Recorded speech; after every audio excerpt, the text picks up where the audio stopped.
Thank goodness for that. Okay, I'm on.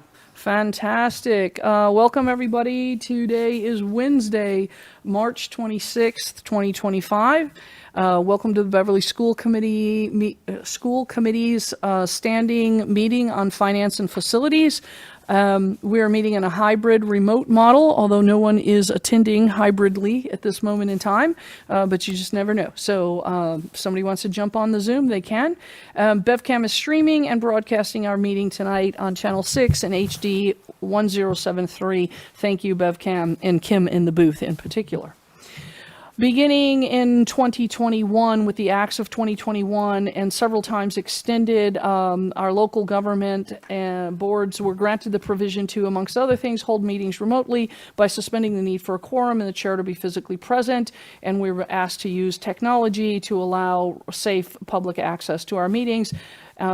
And so we're doing that this evening, and as a note, Beverly has prior approval for remote participation of members, and through that permission, the chair and a quorum must be physically present when this act and its extensions expire. So this evening, like I said, there's nobody online, so in the room, we're going to go around the room, and I'll ask you to unmute so Kim can make sure he can hear you. We have members of our committee, Dr. Jeffrey Silva. Here. Ms. Kim Coelho. Here. Members of the school administrative team, Miss Emma, our counter of the beans. Here. Fantastic. Dr. Sue Chirocek. Here. On the retirement path. From our city council rep this evening is the chair of the city council, Miss Julie Flowers. Here. Thank you. And our citizen representatives, for whom we're incredibly grateful, Mr. Manzo. Here, both of us. Yes. Both of us. Fantastic. I do appreciate that. You get the doctor term that I continue to forget to give to Mr. Silva. So, Mr. Silva. Mr. Copeland. Here. Fantastic. Okay, so with that, I'm going to share my screen, and I'm going to find the Zoom meeting. I'm going to share my screen, and we're going to get rolling. Rolling. Here we go. It should be up there on the screen for everybody who's in the room and for the people at home watching on BevCam. I'm sure there are some. Here's our agenda for this evening. So our first order of business, and thank you, Ms. Coelho, for taking attendance and keeping our votes. Our first order of business is approval of our meeting minutes from our last meeting, which was not on a Wednesday night, was on February 27th. I'm going to put the meeting minutes on the screen if anybody wants to. Let me see if I can make this a little bigger for everybody. Hold, please. I'm looking for a motion to approve these meeting minutes. So moved. Thank you, Ms. Coelho. A second? Second. Thank you, Dr. Silva. Got it right. First try. Bam. Anybody have any comments, questions, corrections on the meeting minutes? Since you Favorite pointed editor at the end of the table. since you pointed it out, Wednesday's in here a couple of times, even though it was a Thursday meeting. Okay, so I will ask our queen of meeting minutes to correct that. It is a template, obviously, that we use, and this is our first meeting in probably 4 months that we've actually met on a Wednesday night because of my crazy schedule of late. So any other corrections? All right, so we do not have to do a roll call vote. All those in favor of approving these meeting minutes with all the Wednesdays changed to a Thursday? I'm going to have to abstain. Okay, so 1, 2, 3, 4 to 0 to 1 is our meeting vote for that, Ms. Coelho, because you weren't here, because I moved the night. We missed you. Oh, for a good show? Every show at the Cabot's a good show. All right, fantastic. Thank you, team. Our next order of business on our agenda is a general quick discussion of the B&G report. I've put the B&G report on the screen right now. I'll remind everybody that this comes in your packet. If you have any questions, we encourage you to send your questions ahead of time to Miss Emma, and she can interact with the B&G team and get us any answers that then we could discuss the issues raised and the answers that hopefully come ahead of the time of the meeting. That said, I don't know. I'm not aware that anybody sent you any questions. No, but I do have one B&G announcement that I don't believe is in the update. Please go ahead. So as many of you may already be aware, Mr. Bob Shiroli, who has been with Beverly Public Schools as our Director of Buildings and Grounds for the past 3.5 years, has accepted another role outside of the city. And we're greatly appreciative of Bob and all he's done for the Beverly Public Schools and wish him well on his next chapter. And we're excited to announce that John Coffey, who has been our Assistant Director of Buildings and Grounds for the last 3 years, is now our Interim Director of Buildings and Grounds. So any concerns that you may have previously pointed to Mr. Bob Shiroli, we can now point to Mr. John Coffey. I'm very sad about that. I'm sure there's some other people around this table who are sad, not because of Mr. Coffey. We welcome him with open arms, but rather because Bob was a wonderful resource. I'm very sad to see him go, but I certainly wish him luck. Before I move to the next item on the agenda, does anybody have any comments on the B&G report? Okay, seeing none, I'm getting that tab off my screen. Our next order of business is gifts to schools. I'm putting that on my screen. I'm scrolling down. I'm trying to scroll down, hoping my mouse becomes responsive. All right, let me see if I make this a little bigger for everybody. All right, we have $1,383.92 in gifts to schools across these various schools, the preschool and district-wide, all marked as being available for general use. I'm looking for a motion to accept with gratitude, as my friend Miss Ray A. Bell says, this amount of money. Motion. Second. Mr. Manzo, thank you. Dr. Silva, thank you. Any questions or comments? Anybody want to question why people are giving us money? Or we just want to say, why would we ever say no to free money? Mr. Copeland, please unmute. The floor is yours. Yes, I just wanted to see anything interesting from this, or? No, these are pretty standard. The donation to the Beverly Preschool is commissioned from Photo Day that gets donated back for general use in the preschool. There was a holiday ornament share with the paper store, which has resulted in as a fundraiser for Beverly Public Schools. That has resulted in the largest portion of the district-wide, and then again, some other sort of branding that exists, Beverly Public Schools.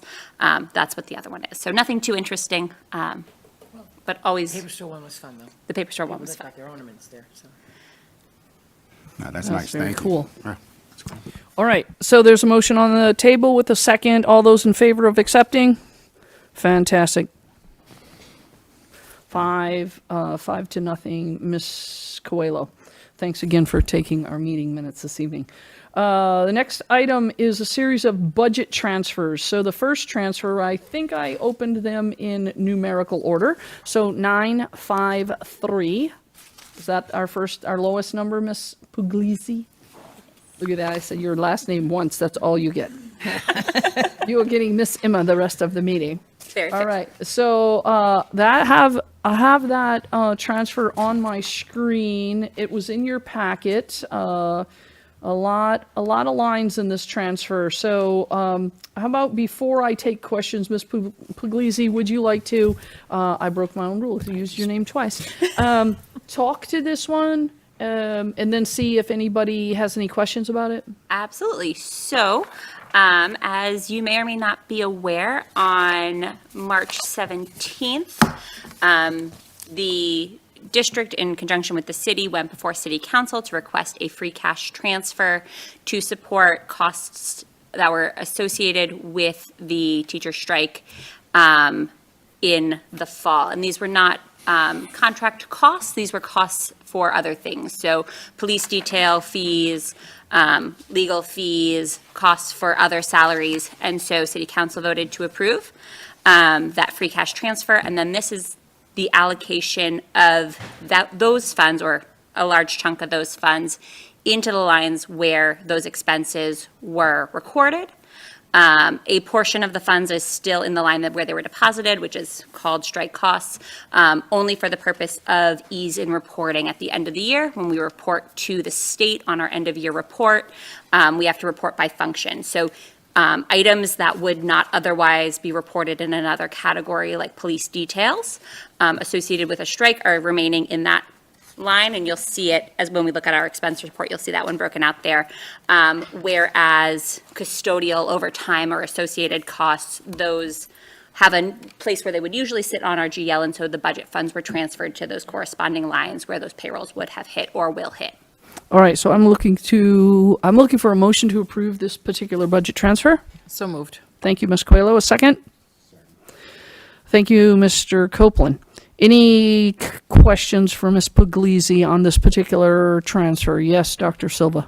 Can you tell us what the total is for these transfers? So the total for the entire transfer in is $628,693. Of that, the transfer out is, does it total it for me? Was about $320,000, with the remainder staying in that line, so that we could charge the police details there and some other associated costs. Thank you. Any other questions? Yes, Mr. Manzo. One, so I noticed that the two negative values in the transfer are both from the same admin contingency line. Yes. And so, were there two transfers into that and two transfers out, or are you just catching up with the bookkeeping? This is catching up with the bookkeeping. So I did the bookkeeping and I entered the journal entry in such a way that it was the direct costs were sort of the first top out half, and that first negative out, and the second was the affiliate cost related Okay. to the subsequent overtime for school on Saturdays, which was part of the reimbursed Right. costs from or not reimbursed, but supported costs from city council. So I just did it in two pieces for my own internal bookkeeping. Okay, and is that admin contingency line where the remainder of that Yes. 300 or so thousand dollars is living right now? Yes. Great, thank you. Okay, any further questions? There's a motion on the table. All those in favor of budget transfer number 953? Thank you. That passes 5-0, Ms. Coelho. The next budget transfer is number 968. Is that correct, Ms. Puglisi? In order, in numerical Yes. order, if we're trying to go? Okay, so this is a fairly short one, short like me, as opposed to the last one. It's on my screen. Let's start with a motion to approve this particular one, and then we'll open for questions and discussion. So moved. Thank you, Ms. Coelho. A second. Second. Thank you, Dr. Silva. I heard you first. Okay, you want to speak to this one? Absolutely. So as I had mentioned at our last meeting, similar to you are likely seeing at home in your own utility bills, we are currently keeping an eye very closely on our utility accounts, specifically at our middle school. We, in prior years, have had sort of a carry forward of our solar credits that has since been eaten up at our middle school account. And so now we are really into that budget and moving funds as they are available to support the middle school utility accounts. So I anticipate that there will be future movement into utility accounts as well as we move through this year.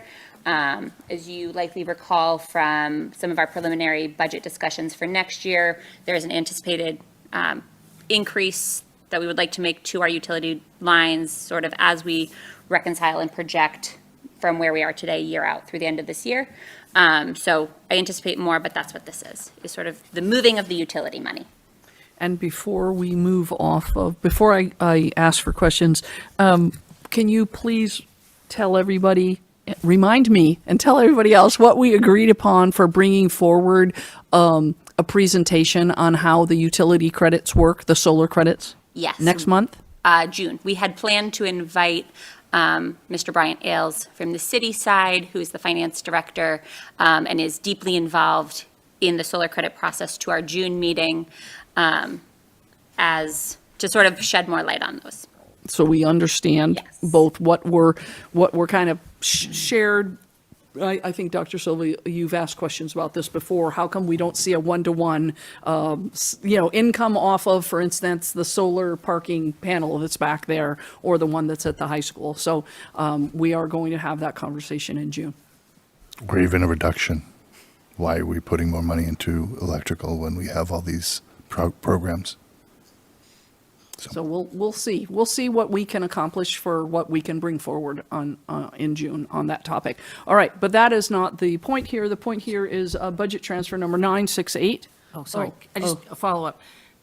Can you restate that? I just want to make sure we have the right people at the, we're gathering the right information. So are you talking, you want information about the management of the electrical, or are you talking about just the cost of the electrical?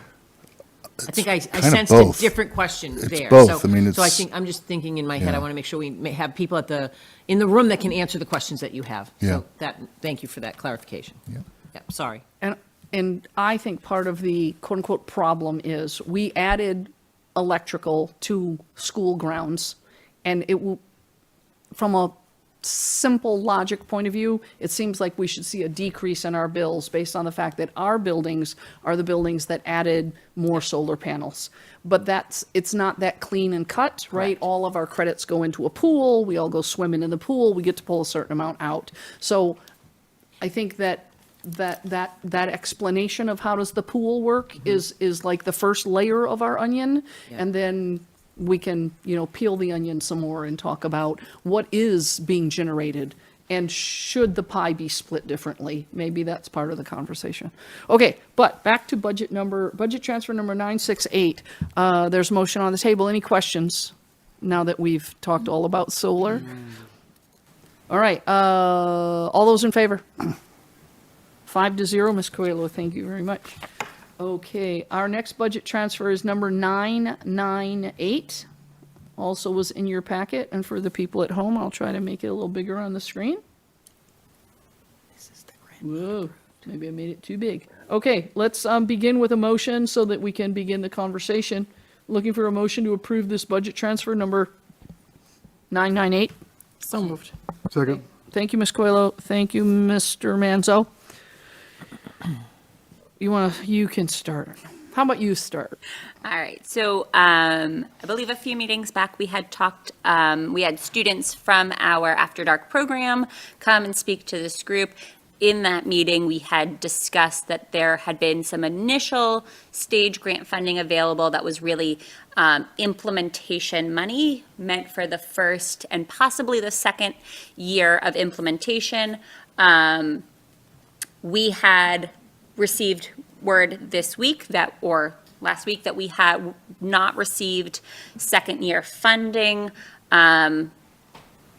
after quite a long time. So I'm not quite sure what held it up. I have suspicions, though I don't have it on good authority, that it's related to the supplemental budget and the governor working through that. So we did not receive that funding but do have students participating in that program and bills that are due. We did have a small amount of available funding left over in our unemployment compensation line as a result of the fact that we had anticipated with the rolling off of ESSER and the elimination of those positions that we would see larger unemployment costs. We didn't. We were able to find many of those employees' jobs still within the district as the result of just normal attrition and turnover, and the job market was really healthy. So any of the folks who did not stay here in Beverly were able to find opportunities elsewhere, and so we did have some additional availability of funds in that line to be able to support our students in the After Dark program. Fantastic. Any questions? Yes, Mr. Manzo? So, Nope, You you put it went off. backwards. so the budget line says teaching fellows, though, so that's after dark? That is After Dark. Thanks, Don. We have historically used that line for our CTE programs. Okay. We do not have fellows at the high school.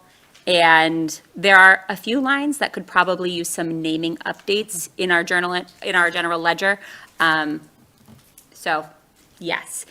Part of the reason that it gets reported in that line is because, again, when we go to do our end-of-year reporting to the state, these have historically been reported as teaching costs, and this ensures that this line gets reported in that grouping. And so I suspect that that's sort of where that origin has started. Okay. And then there's still a healthy amount left in the unemployment line for Yes, the rest of the year? yes. Oh, good. And Colin, yes, Mr. Copeland. And how about going forward with the funding for the program? Are we still looking to get it possibly from that line? Is there some other option? So as we have started to discuss our fiscal '26 budget process, this is one of the items that had come forward in anticipated increases needed to the budget. It would be unexpected that this grant funding would exist next year for us. Even if it had been approved this year, the grant funding that we had been accessing for this program was initial sort of foundation year money that was supporting new programming. So where we have these pathways already set and already built this relationship with Salem Public School, I would not anticipate that those grant funds would be available, even if they had been awarded this year, for next year. So it is absolutely part of that process. Dr. Trochik? Yes, I'm actually going to ask Emma, which I should have give you forewarning, but I didn't know we were going to go down this road. So I know that recently, when we originally talked about bringing in the program with first NSAT and now with Salem, we talked a lot about how this money would catch up in arrears through Chapter 74, incremental increases to our Chapter 70 money. I think it was at the time, and I think even Heidi had sort of presented it to us, that it's the reason that you use grant money for the first 2 years is it's for new programming, and then after that, there's You get the reimbursement. there's reimbursement that comes. However, what I did not understand at the time was that as a minimum aid district, even though, and I'm going to turn it over to Emma because she taught me, but I'm going to let her say it the right way. Really, that funding only comes back in at about 21%, which is what means we need to budget for it in our appropriated budget because it's not going to come through incremental increases the way we sort of originally thought. Yes, so the way that the foundation formula works, if you are not a minimum aid district, and so sort of the way that the formula is built to work, is that there's a differential assigned for students who attend vocational schools, and so students who participate in CTE programs fall into that bucket. And so there's a differential of additional funding that gets built into the foundation formula. And so we would see, if we were not a minimum aid district, and districts that are not minimum aid districts see a proportional increase to then their Chapter 70 funding in subsequent years as a result of that differential. As a minimum aid district, we only receive the per pupil additional funding, which then does not provide that differential for sort of additional enrollments. And that is the case not just for our students who are enrolled in CTE programs, but is also the case for any of the other differentials that are applied to the foundation formula. And I was able to make sense of that when I looked back over our past 5 years. In the 2 years that we were not minimum aid districts due to the repurposing of the formula for under SOA, we had the 2 years where we had spikes.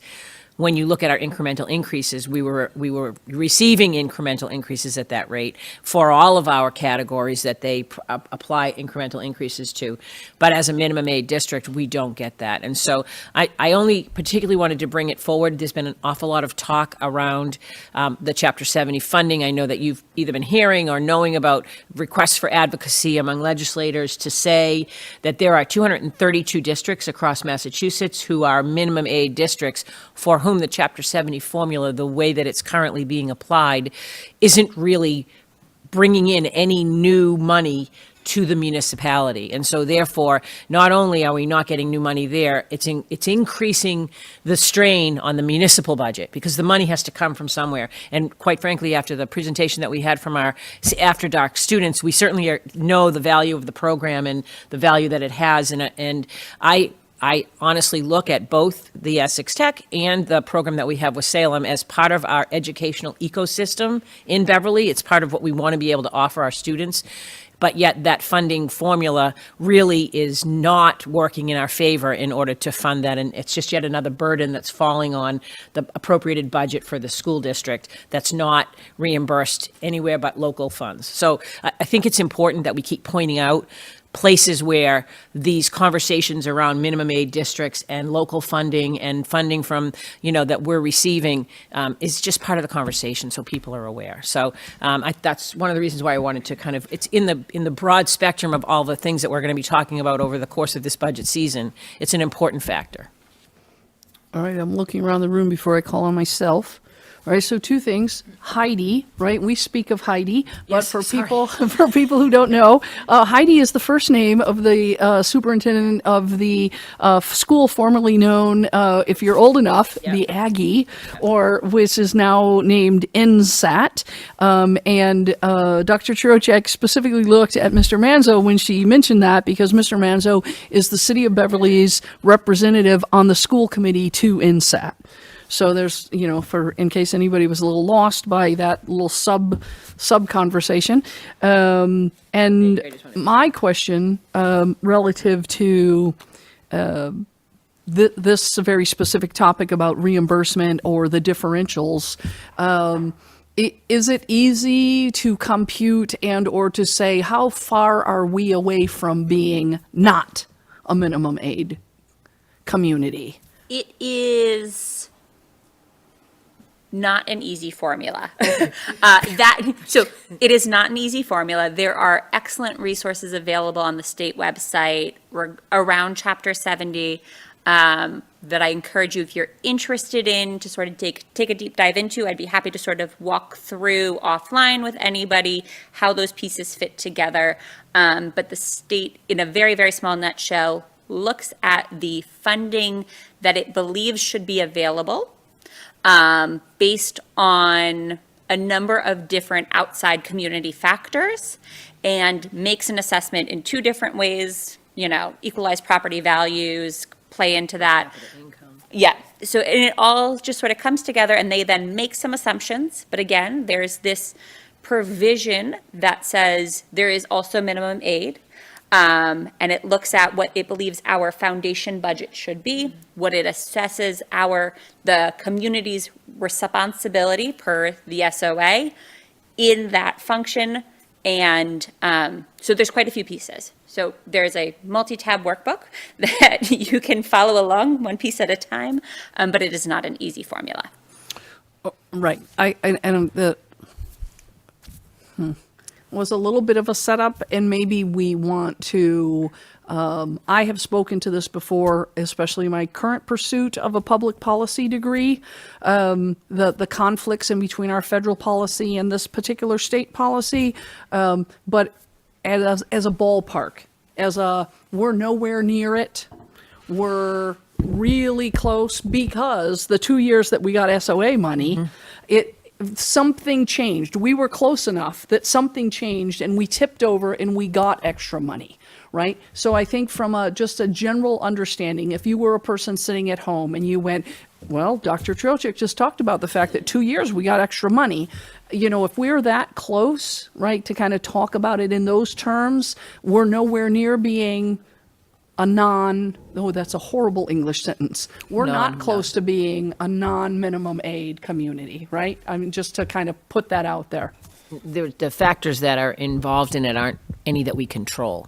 So it's not as if we could make a decision to not become a minimum aid district. It's factors like property values and per capita income and inflation rates. The inflation rate really being the key driver within the formula, which I defer often to Emma. I only know enough to sound silly sometimes, but I know that it's the inflation rate, it's your makeup, and it's got a lot to do with sort of some of those factors around what the municipality is made up of. So they're not factors we control. They're factors that are assessed.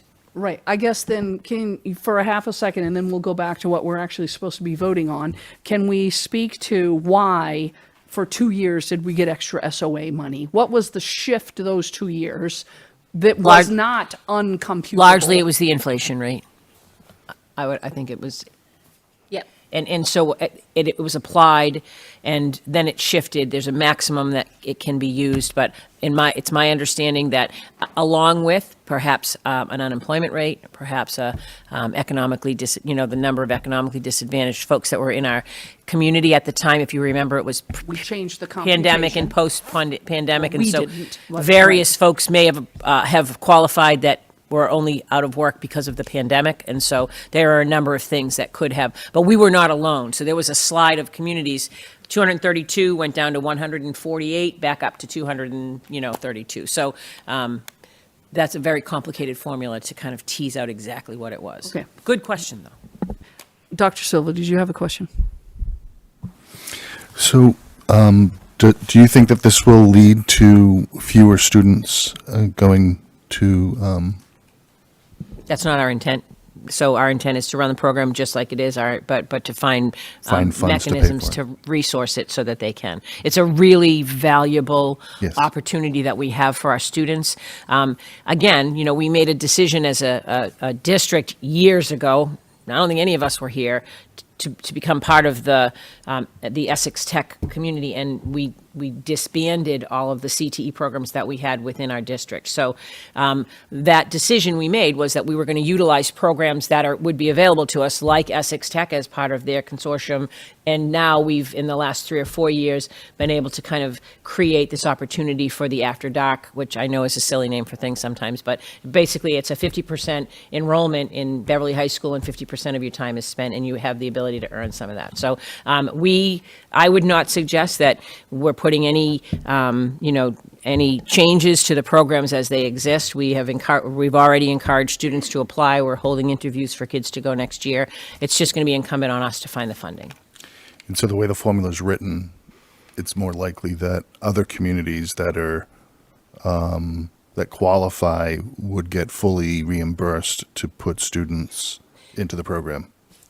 If other towns or cities who have different formula, qualifications, get a different amount of reimbursement from the state for these kinds of programs, yes. I would take umbrage with the word fully. I don't believe there's any state reimbursement program that fully reimburses us. Yeah, okay. And to that matter, we have a tuition, so to speak, for the students. I'm not sure that, at Essex Tech, it's $7,500 per pupil. At Salem, it's $6,608 or something like that. So that would be the incremental that we would be looking for. I'm not sure that even under the formula, you would get the full amount of that. It would be some percentage Yeah. based upon your formula. Okay, thank you. But our percentage is 21%. Yes, Mr. Manzo. So with this budget transfer, so you put $155,000 back into this line. Now it's up to $313,500. Is this covering just the cost of those students in After Dark programs? Because that seems like a really big number for the number of students we have in these programs. Yes, so it is the cost of tuition and transportation. So Essex Tech, the tuition includes the transportation of the students. The students who attend After Dark at Salem Public Schools, they do not provide transportation, and we provide transportation either when available through Beverly Public Schools transportation, and otherwise through contracted transportation.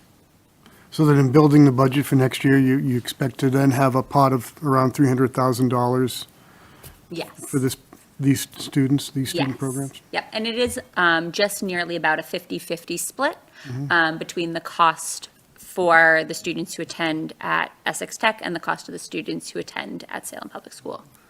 Good, thank you. If you stay for the 8 o'clock meeting, you might get a preview to that budget. Yeah. All right, so there's a motion on the table. Last call for questions. All right, a vote for this budget transfer number 998. Fantastic, that passes 5-0. Okay, back to get out of here. Okay, we're having a Zoom difficulty. Hold please for half a second. Move my dock. All right, next thing, my favorite, policies. Okay, in your packet, there were a number of policies. Several of them are in a PDF. I'm just going to scroll real quick. 4 are in a PDF, and they're in a PDF because there were no changes, no suggested changes. And 1, I'm going to put in the middle of my screen right now, on top of the PDF, is in a Word file so that we could highlight the differences that we are suggesting to bring forward. So I want to take ECA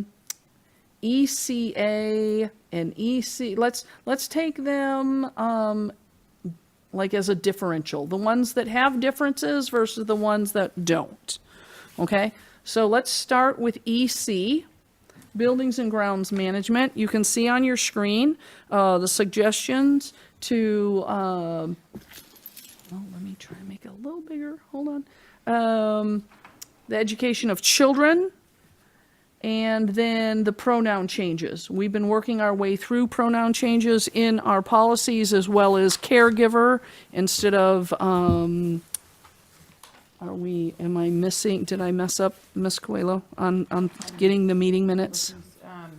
EC says building and ground security. Hold on one second. Yes, they're just an EC. says building Right, and is there ground just an security as EC well. though? EC says building ground security, ECA says building and ground security. EC should be Building and Grounds Management. Can you change that word on the meeting, on the votes? Thank you. Good job catching that. All right, so we're going back. I'm going back to my Word file with Mr. EC. Hold, please. All right, so how about a motion to accept EC with these 2 changes as highlighted on your screen? Motion to accept? Thank you, Dr. Silva. Second? Thank you, Mr. Manzo. Any comments, requests for other additional changes? Okay, motion on, let's vote. That passes 5-0. We're going to the next one, which is ECA, Building and Grounds Security. So all in the yellow is whole new paragraphs. All right, let me see if I can make that a little bigger. And again, for people on the committee, these were in your packet. I would hope that this is, for people at home, hopefully it's readable. Again, we have been working our way through the policies. The very first change, we've been working our way through the policies and changing the committee to the school committee. So that's the first one. And then these 2 new paragraphs to add some clarification to what we actually do procedurally in our district.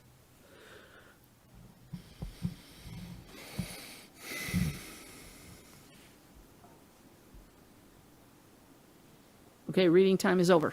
I'm looking for a motion to approve ECA as it is on the screen right now. So moved. Thank you, Ms. Coelho. Second? Thank you, Mr. Manzo. Any comments, questions, corrections, changes? Anybody want to make an amendment to this guy? All right, all those in favor of ECA? Fantastic, 5-0. Ooh, our next one as I scroll down, EDC, authorized use of school-controlled equipment. So a little bit of yellow here. I'll let you read it yourselves.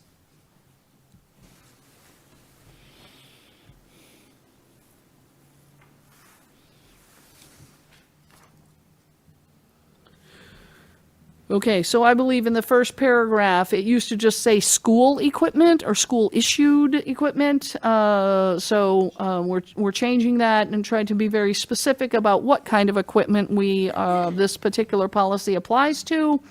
And again, who does this policy apply to? Is the second paragraph change staff members, right? It's what is it and who is kind of the second change. And then the third one about what happens, right? We've talked before about having policies that don't have any teeth. And so the third change here is to try to put some teeth into, although it's still very vague, what happens if something is actually damaged. All right, I'm looking for a motion to approve EDC as it is on the screen. So moved. Thank you, Ms. Coelho. Second. Second? Thank you, Dr. Silva. Anybody have any issues with this one? You want to make any changes, any additional moves of amendments? None. Seeing none, the motion on the table, all those in favor? That passes 5-0. We have one more, right? All right, EE, as in like if you get bit by a mosquito, I guess. I don't see any changes on this one. All right, so it is as it is right now in our policy manual. We're not suggesting any changes. So we actually still review it and we vote to either make some changes, right? Y'all can make an amendment to make some changes to it, or we can approve as is to just stay in the bucket in our manual the way it is, and we put a little note that we did in fact review it on the 3rd of March, on the 26th of March, 2025. So let's start with a motion to approve as is. Motion? Thank To you, approve. Dr. Silva. Thank you, Mr. Manzo. And now that it's open, yes, Mr. Manzo. I noticed a he, she in this policy. Oh, you did? Yes. Right. Oh, let me see. Under roots, I think it's under roots. Second paragraph under roots, parents who have concerns. Right there. Okay. Well, I will note that. All right, so we're going And I only would notice that because you pointed it out in on the the first first one. one. Oh, bad. So, okay, so here, hold on one second. We'll go like this, and we'll go like this, and we'll insert instead they. Okay, and that also should be red, and that should be highlighted in yellow. And, all right, so you're, so let's, is that a motion of an amendment? Can I have a second on the amendment? Second. Fantastic. We're going to vote on the amendment. Any comments on the amendment? A vote on the amendment. All those in favor of this change? That the amendment passes 5-0. And now the vote on the policy as a whole. Any further comments or questions? All right, there's a motion on the table to approve as amended, easy for me to say. Voting. That passes 5-0. Fantastic. Thank you for catching that, Mr. Manzo.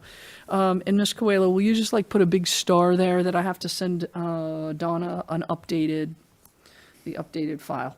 Okay, and now it is time for our presentation by Miss Emma. It's on the screen. All right, so there's a few slides we can just sort of scroll through because I went through all the things on the agenda. Oh, okay, La, fantastic. la, la, fabulous. Oh, keep going. And here Oh, we no, are. Sorry. There we go. So in the conversation of our revolving fund revenues that we've been having both at this committee and in the school committee sort of discussion of the 26 budget, we've had some conversation and some questions about our revolving fund revenues and fee structure. We have acknowledged that our fees have not changed significantly in the last 10 years, if at all. And some of those we've started to make some changes. And so there have been some requests for some more information. And so that's largely what this is. It's just an overview of collected information. No real recommendations at this point, just, again, some sharing of some gathered information. There are some fee structures that have already experienced some changes. So this committee had recommended to the school committee as a whole that we make some changes to our building rental revolving fees. And so that 5% increase that we voted at our last meeting has been approved by the school committee on March 12th.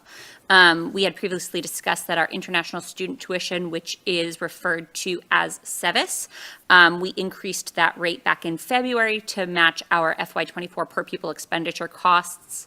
Dr. Chirocek had mentioned at our last school committee meeting that our special education tuition is being tied to the consortium rate moving forward, so that we will see increases in that. And that's for students who tuition into our programs for special education. And fabulous. And and there will likely be more conversation to come regarding school choice as the school committee annually votes to approve the number of spaces in each school available for school choice students. So more conversation to come on those. Next slide, please. All right, I'm just going to, for those tons of fans that are watching from home, people are joining the room. They're not on your camera. They're in the quote unquote back. Additional school administrators are joining us for our 8 o'clock committee of the whole. Emma was very excited to see one of them. Okay, here comes to the next page. This is information that I had shared at our last meeting regarding revolving funds, but I shared again so that that link would still be there, that red link, which brings you to the Massachusetts Division of Local Services in conjunction with the Department of Education, sort of guidelines around revolving funds. So it's really there for informational purposes. People who are really excited about revolving funds, you too can learn more. Right after you learn about Chapter 70. Yes. I'm fun. Next slide, please. Okay.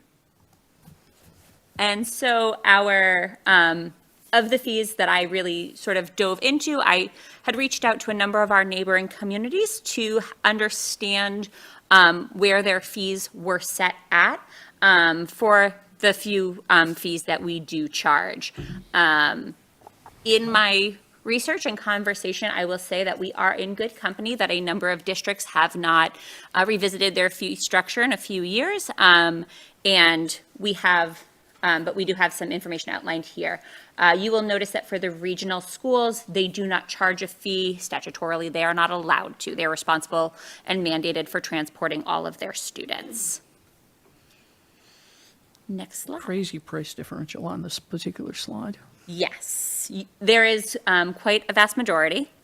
And then you'll start to notice a pattern for each of the fees that we're going to discuss. This is a graph showing the revenues collected as a percent of the total expenses for the corresponding group of expenses. And so this is the percent that of our transportation fees we're supporting of general education transportation costs. There's a footnote at the bottom that the expenses exclude special education and homeless/foster transportation costs. Because these fees would never go towards offsetting that, it is to fund, offset the cost of the general education transportation that is provided to the students who are participating in that fee program. And so when the fee was last set for the 2012-2013 school year, it covered about 28.3% of the expenditures, and this year it is budgeted and anticipated to cover 15.9% of the related expenditures. And I'm going to play Karnak here, and I'm going to say, I'm going to ask the question that Mr. Manzo is thinking. What happened in 2021 that we had that incredible downward spike? That wasn't it? Darn it.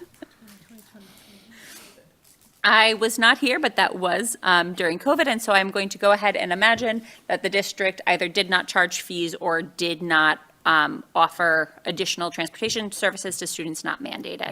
We only transported, if you remember, because we could only put 20 students on a bus with the spacing that was required. So we only transported mandated drivers. When did you have a Apparently question? some Yes. exception, because 2% along the way came. But I do have a question. So the decline in the revenue as a percentage of total expenses, I'm gonna assume that's because it became more costly to transport students, and it's not necessarily the fact that we have fewer students riding on buses, or is it a combination of both? It is, revenues have remained largely consistent and flat. We have seen a growth in our expenses. That's what I thought. Thank you. Next. Next slide. And these are our preschool tuition costs. I have included for you both the annual tuition for the full day program as well as the number of hours of weeks of education that would apply to. We offer an integrated preschool program. Fees are only assessed to our peer students. Our special education students in our preschool receive free tuition. And so these are the fee structures of the, us as well as our neighboring districts Per mandate. per mandate. Yes, The preschoolers who are on Not- special ed, yes, per mandate, do not pay. correct. Just making that clear for everybody watching from home. Next slide. Yes, please. And this is a similar graph. Again, the decline that we are seeing is not the result of decreasing revenues, but the result of increasing expenditures. You can see that there was, when the fee was adjusted in FY '22, when the program moved to full day, there was a correction where it then covered significantly more of the program. So in that year, the fees covered 16.1% of the program costs, and this year it's anticipated to cover 12.1%. So just in anticipation, again, of Mr. Manzo's question, who hasn't raised his hand yet. But to speak to your last question, actually, we have an increase in the number of preschool students that are tuition paying. So the number of peers is greater in our preschools than it was. That increase is more on an enrollment proportion for that from the 2021 year on. So an opposite answer to the question that you asked to the last slide. So. And then athletic fees. There are a few different ways that districts structure their athletic fees. Some assess fees by the individual sport, like we do. Some assess fees by the number of seasons that the students participate in. So the first season might cost $475. The next season might cost $300. And then if you're a 2-season athlete or if you're a 3-season athlete, sort of, it's your Costco card. The more you buy, the less you pay. And then there are some districts that just have a flat fee, and so all students pay the same whether they're a 1, 2, or 3-season athlete. Some districts also have a family cap, and we do not. So, and these are reflective of high school athletic fees. Middle school athletic fees do tend to be a little bit lower, and generally have a little bit less range.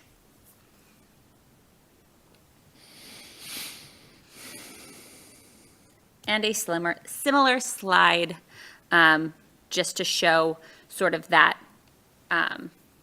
trend line when the fees were last set in 2012, 2013. Our fees covered about 59% of our costs for our athletic program. This year, they're anticipated to cover 32.7%.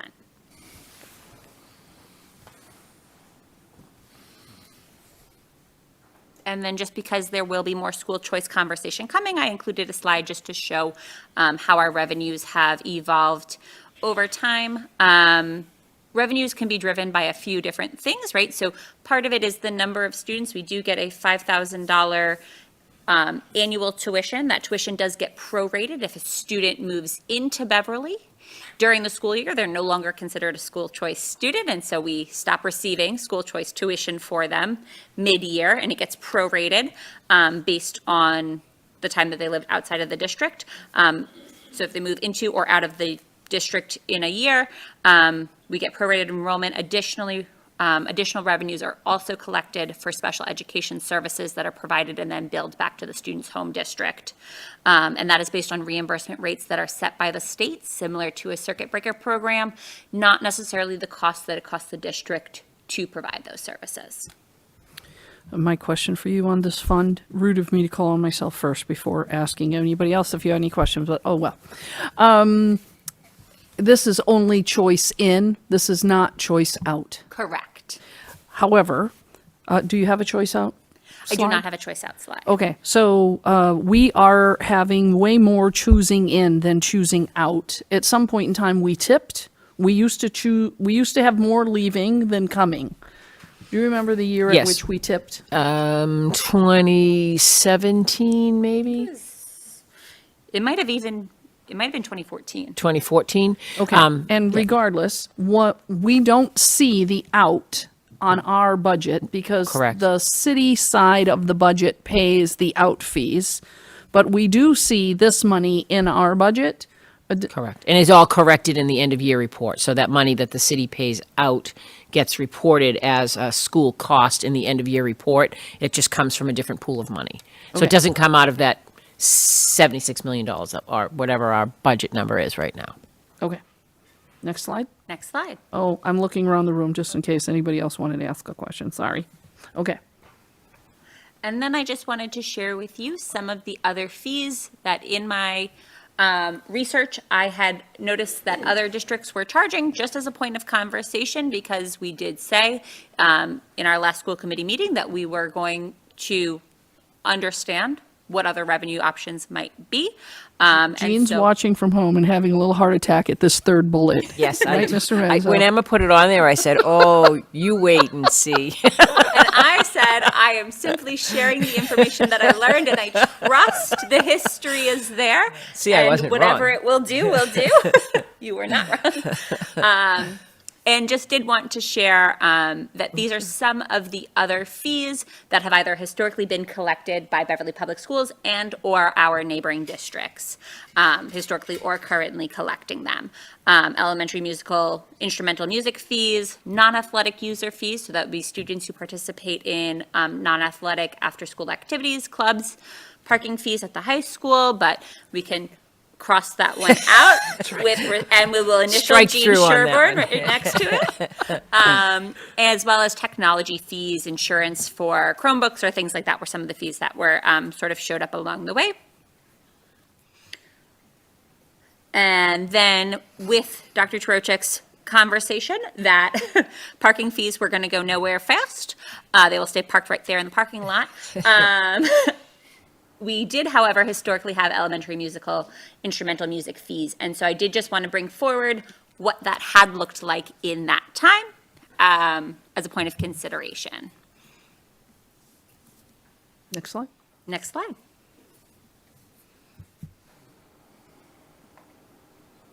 Opportunities for questions and conversation, if there is any. Okay, I'm seeing none. I looked around the room. Next slide. Next slide. And so then that is our opportunity to discuss revenues and expenses with an eye on the clock. The thing that I really wanted to make sure that I had highlighted in regards to the revenue report this evening was that plus minus on the city appropriation side. We did already have some fantastic conversation around that free cash appropriation. I just wanted to let you know that that is where you will see that for the remainder of this year. Let me try to make that a little bigger for those watching from home. Whoa. That top line. Yes. Okay, so we have 3 whopping minutes left. Ms. Flowers, we haven't heard from you this evening. Do you have any comments or questions? I do not, besides just appreciation for the information shared. It was very helpful. Fantastic. Anybody else? We did not go through line by line as we often do, the revenues or, well, this is our revenues, but the expenses. Sometimes we have questions on the expenses. This is our opportunity to ask Ms. Emma directly if we have revenue or expense questions. We'll say, especially if anybody's watching from home and they think, well, why aren't you looking at this more in depth? In fact, there are 3 members of the school committee who every week look at every bill that's paid and sign those warrants. So there is another form of review relative to the money that's going out. And that happens every Tuesday or Wednesday if you're Lorinda and you didn't get to it on Tuesday. Yes, Mr. Manzo. Well, since we have 2 minutes, is there anything that we should be concerned about on either the revenue or the expense side of the budget? From a concern standpoint, right now, we already had a good long conversation about utilities, but that is the one place where I'm really making sure to keep my eye this year as we move through that. Again, very similar to like you're seeing at home. That is another one of those things that we have very little control over. But is a reality. So that is one of the places that right now I'm keeping an eye to. But other than that, there's no new developments. I'm going to pile on that. Didn't the state say there was going to be like some kind of you were going to get a rebate check or something if you were an individual homeowner, but then maybe the fees would go up more in the summer or some such adjustment was going to happen. So do we expect to see an adjustment? I have not received any communication as a individual resident. I have seen that reflected on my personal utility bill. I have not seen it reflected on any of our department utility bills. So I don't know if it is perhaps still coming or if it is perhaps not coming. Okay. All right. Any other questions before I ask for a motion to adjourn? Motion to adjourn? Second. Was that a second, Mr. Manzo? Yes, second. Fantastic. Thank you. Oh, all right. Not that I don't care, but I don't care. There's a motion on the table. All those in favor? Ms. Flowers, I would let you vote on this one. Oh, all right, sure, thank There you go. You're now in the meeting minutes. All right. Thank you, everybody.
Welcome, everyone. This is the Beverly School Committee Committee of the Whole, and today is Wednesday, March 26th already of 2025.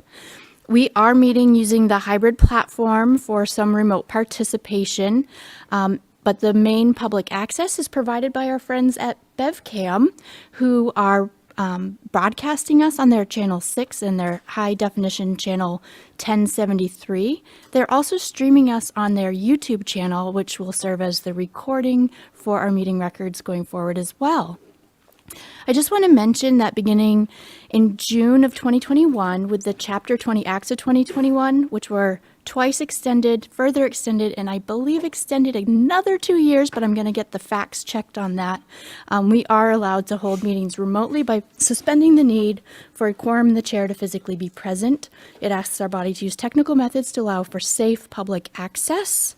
And as a note, Beverly does have prior approval to allow for remote participation of members, although if and when these acts ever expire, we do have to have the chair and quorum physically present under those old rules. So we will keep watching that. Tonight, again, is Committee of the Whole, which means we do not have an opportunity for members of the public to address the body.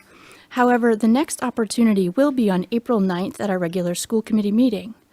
For public comments, you can send your thoughts in advance using resident voice at beverlyschools.org, or you can send a request to get a remote participation link, or better yet, you can join us in person to provide your remarks. We have a sign-up sheet at the podium on those evenings, and you would supply your name and address for the record and limit your remarks to 3 minutes. Please remember it is an address to the body and we will not reply. Joining us today are members of the school committee, various members of the district administration and leadership teams, and I will conduct a roll call in a moment for the record, since the meeting application sometimes does not display all participants, but I think we're good today. I will remind everyone that any audio or video that you supply on this platform does become part of the meeting record. Therefore, you should use your mute functionality to prevent background noises. I will now conduct the roll. Mayor Cahill? Here. Ms. Coelho? Here. Dr. Mackenzie DeFranza? Here. Ms. Robinson? Here. Dr. Silva? Here. Ms. Visnick? Here. And Ms. Abel? Present. We're also joined tonight by Dr. Trochak? Here. Dr. Flaherty? Here. Dr. Andre Morgan is online. Here. Great, we can hear you. We are joined by Ms. Emma Puglisi, Here. Ms. Erin Brown, Here. Ms. Bethany Splansky. Here. Just checking around the room, and we have some guests in our audience, including City Council President Julie Flowers. Thank you for sticking with us. Okay. Anyone else hiding in the corners? Okay. Let us look to our agenda this evening. Our first item is the Pledge of Allegiance. I keep losing track. I think I'm going to ask. I'm looking around the room. Dr. Flaherty, if you don't mind leading us in the pledge. Allegiance to the flag of the United States of America and to the republic for which it stands, one nation, under God, indivisible, with liberty and justice for all. Thank you, Dr. Flaherty. Okay, our next agenda item is for the approval of our meeting records from our meeting of February 26th. This was the Committee of the Whole meeting. Motion. Thank you. Is there a second? Second. Thank you.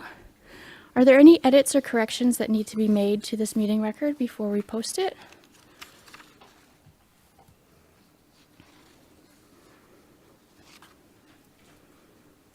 A couple of us had a chance to review it ahead of time. Everyone's all set? Okay. Since we're all present, we can vote by hand. All those in favor? Okay. 7-0.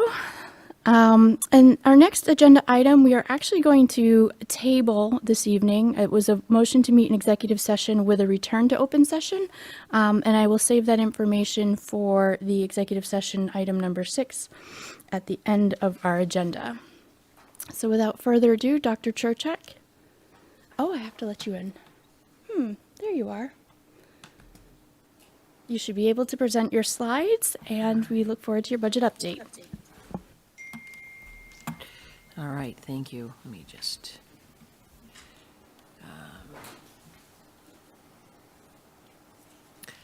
All right, I have, I'm just this evening coming forward with a budget update where we continue through our budget process. As you know, every 2 weeks, we've been sort of just reporting out where we are in the process. And tonight I have a little more information to share with you on some of to just kind of further the discussions that we've been having. So as I always do, we'll start with our district goals. Just a reminder that our budget is our document that hopefully lives the goals that we set for ourselves. And these are the goals that were approved in the spring in our district improvement plan.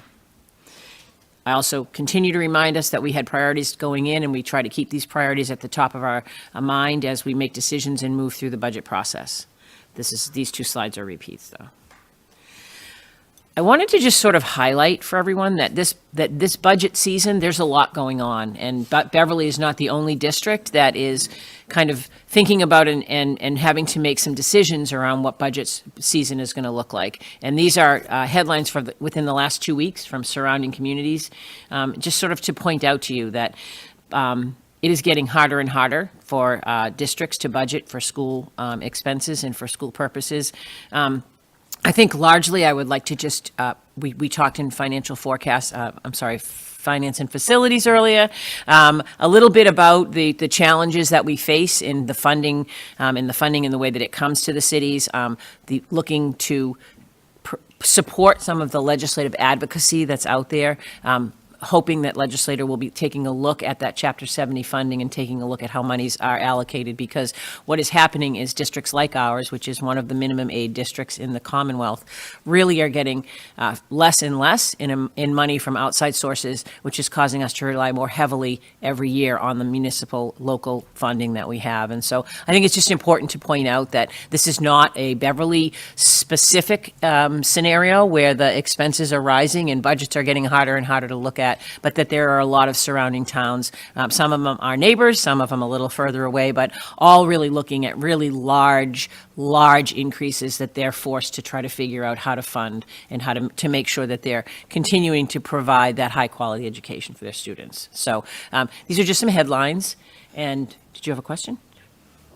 It's not really a question, it's maybe a comment about the number of communities that are trying to do 2.5 overrides because of this, and because of the rate of inflation is outpacing on a regular basis the rate of increases of Chapter 70. Yeah, you're almost on my next slide. Even if we were not a minimum aid, which community, which we talked about in F&F this evening.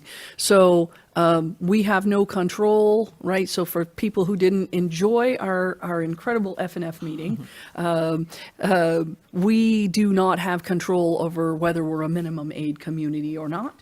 And yeah, so there, we can look at the data very clearly, and we've actually gotten a couple of emails from the state, including from the state, the MTA, very recently that speak to this trend of inflation going up at a much steeper rate than the Chapter 70 funding, and because of that, how many extra communities are doing 2.5 overrides. And I will give a shout out to our website if anyone has questions about it. The document that you're talking about was a joint statement. The Massachusetts Association of School Committees, the Massachusetts Association of School Superintendents, and the MTA came together and jointly made a statement that, funding in Massachusetts is something that we all have to be aware of and that we all have to be taking a look at and thinking about, and how can we make sure that we're supporting our students in all areas. So I wanted to say that is available on our website, along with other documents that talk about some of these things. So always, I would suggest that anyone that wants further information,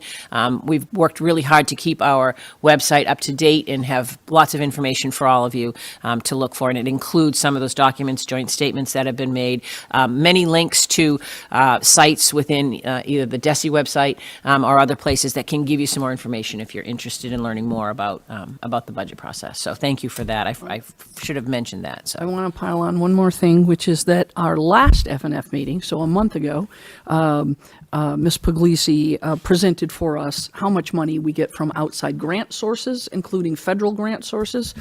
So I think that's we've had some really important discussions on FNF, which will come to bear on this budget process.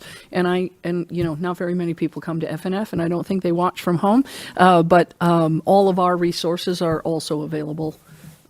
I just wanted to mention that the FNF presentation, as well as the recording of the meeting, are also linked on our budget website. So if anybody is looking for an easy way to navigate to those things, I would encourage you to look there. Thank you. Dr. Mackenzie DeFranza. Can you share where to find that letter? Like under what heading? On the website?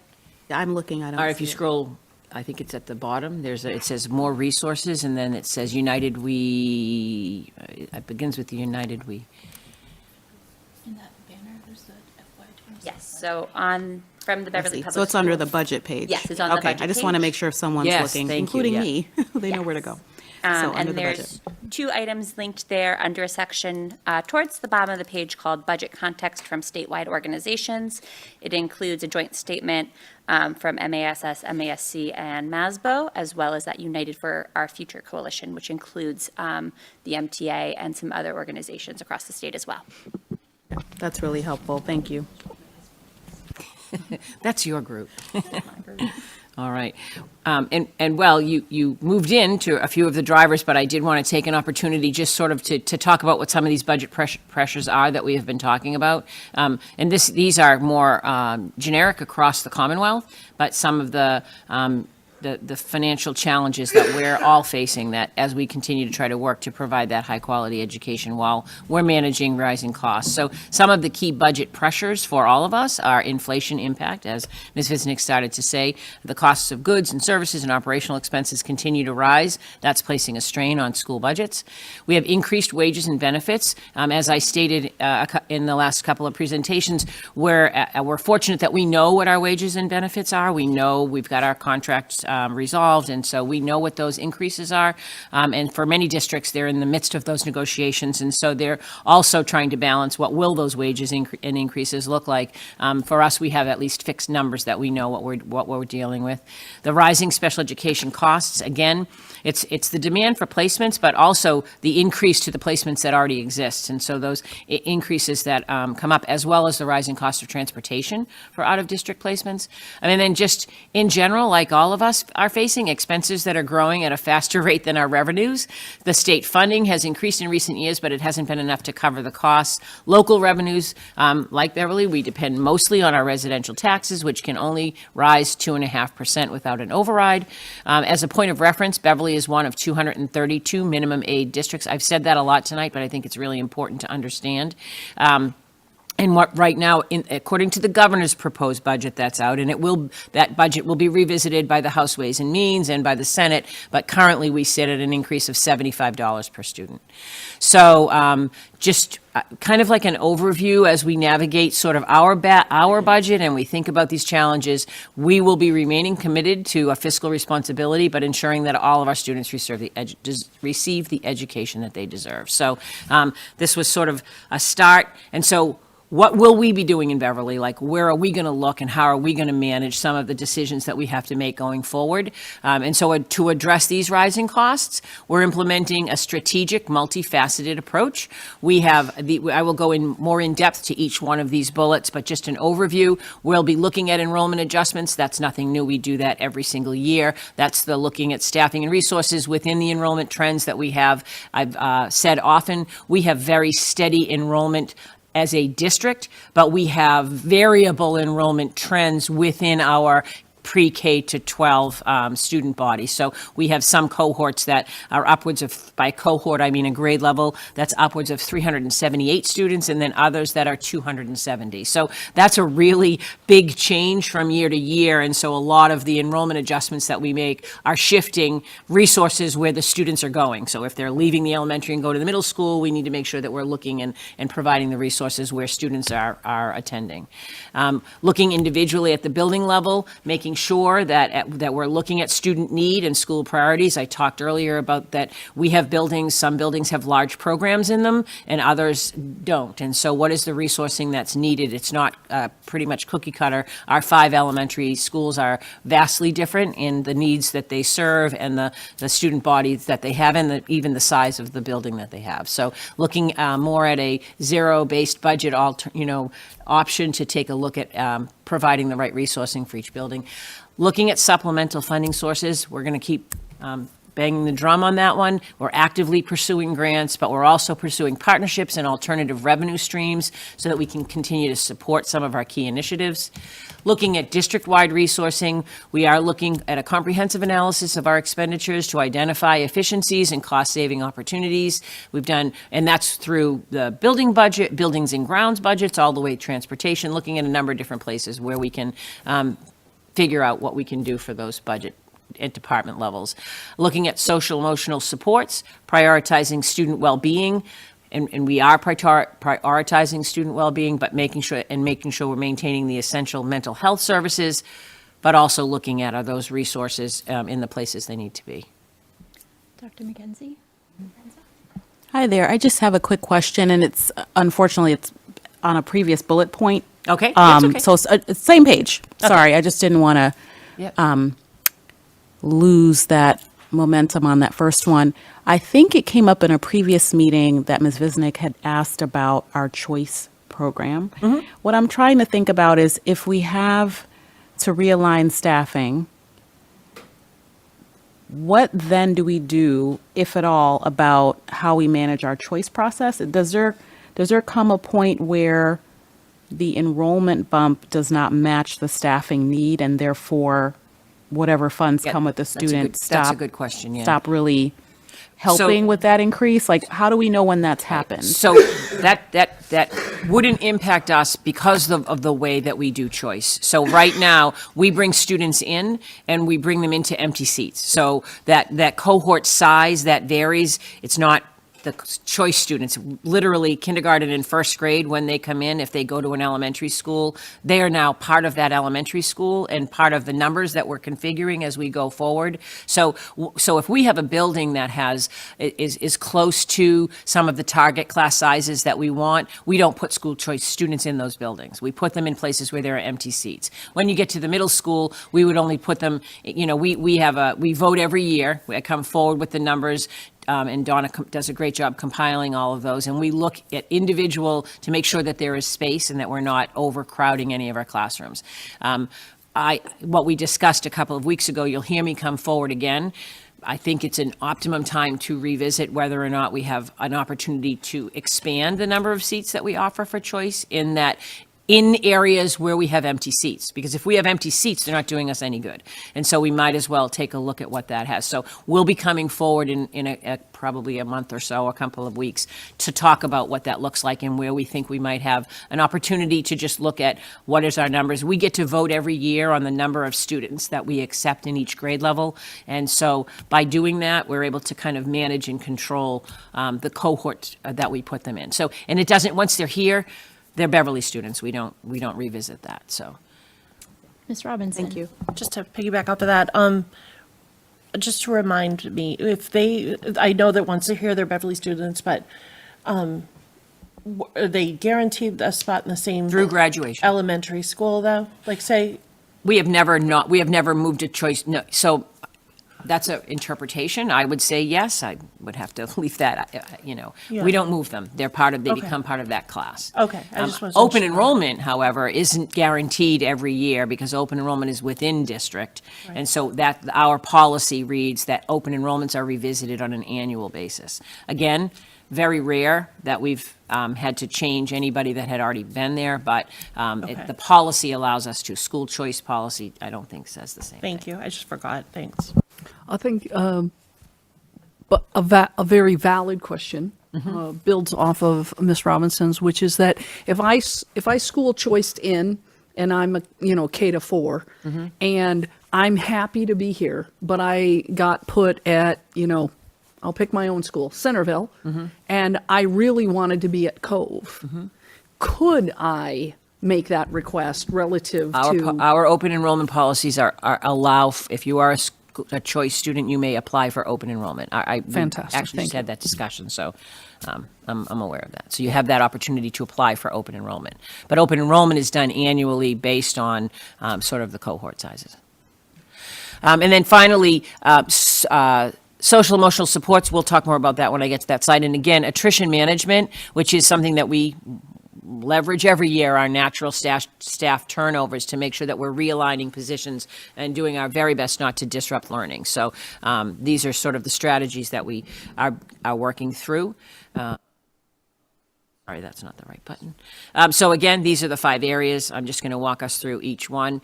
In terms of enrollment adjustments at the elementary level, this is no different than we have done every year. If you probably remember the plus minus sheet that Jean would bring forward, it really just says if we have 3 sections of first grade and 4 sections of second grade, and they're all moving up, then those there's staff movement within buildings within the elementary. We will be utilizing the same class size guidelines and targets that we always have, and we're looking at, we always look each year at corresponding support staff needs. That includes assignments of paraprofessionals, how we allocate resources within buildings. It's really looking at what are the needs of that building and how do we what do we need to put there to meet the needs of the students that are there. In special education, again, we also review schedules and caseloads for providers that may shift when we have. For example, we have, for the last 2 years, sent 2 very large class sizes out of elementary and to the middle school. So it affects 2 things. We have to make sure we have the resources available at the middle school for the students that go up there, and we might have some shifting of resourcing in the elementary because of fewer numbers of students in those buildings. So again, our goal is always efficient class sizes while maintaining instructional quality and student support. At the middle school this year, I just gave a nod to this.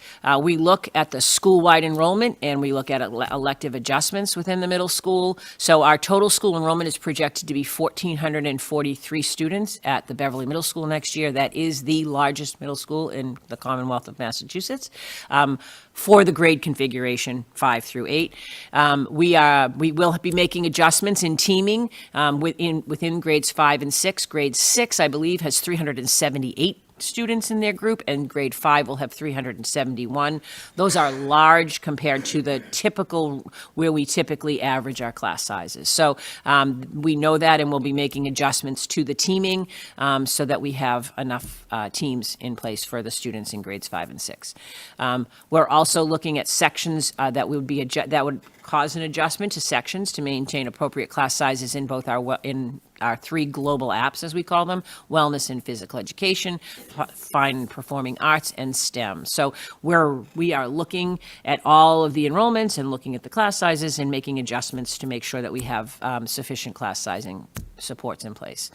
And then at the high school, this is an area where there'll be some of the greatest adjustments. So we have a very small, but mighty and wonderful rising freshman class coming out of 8th grade.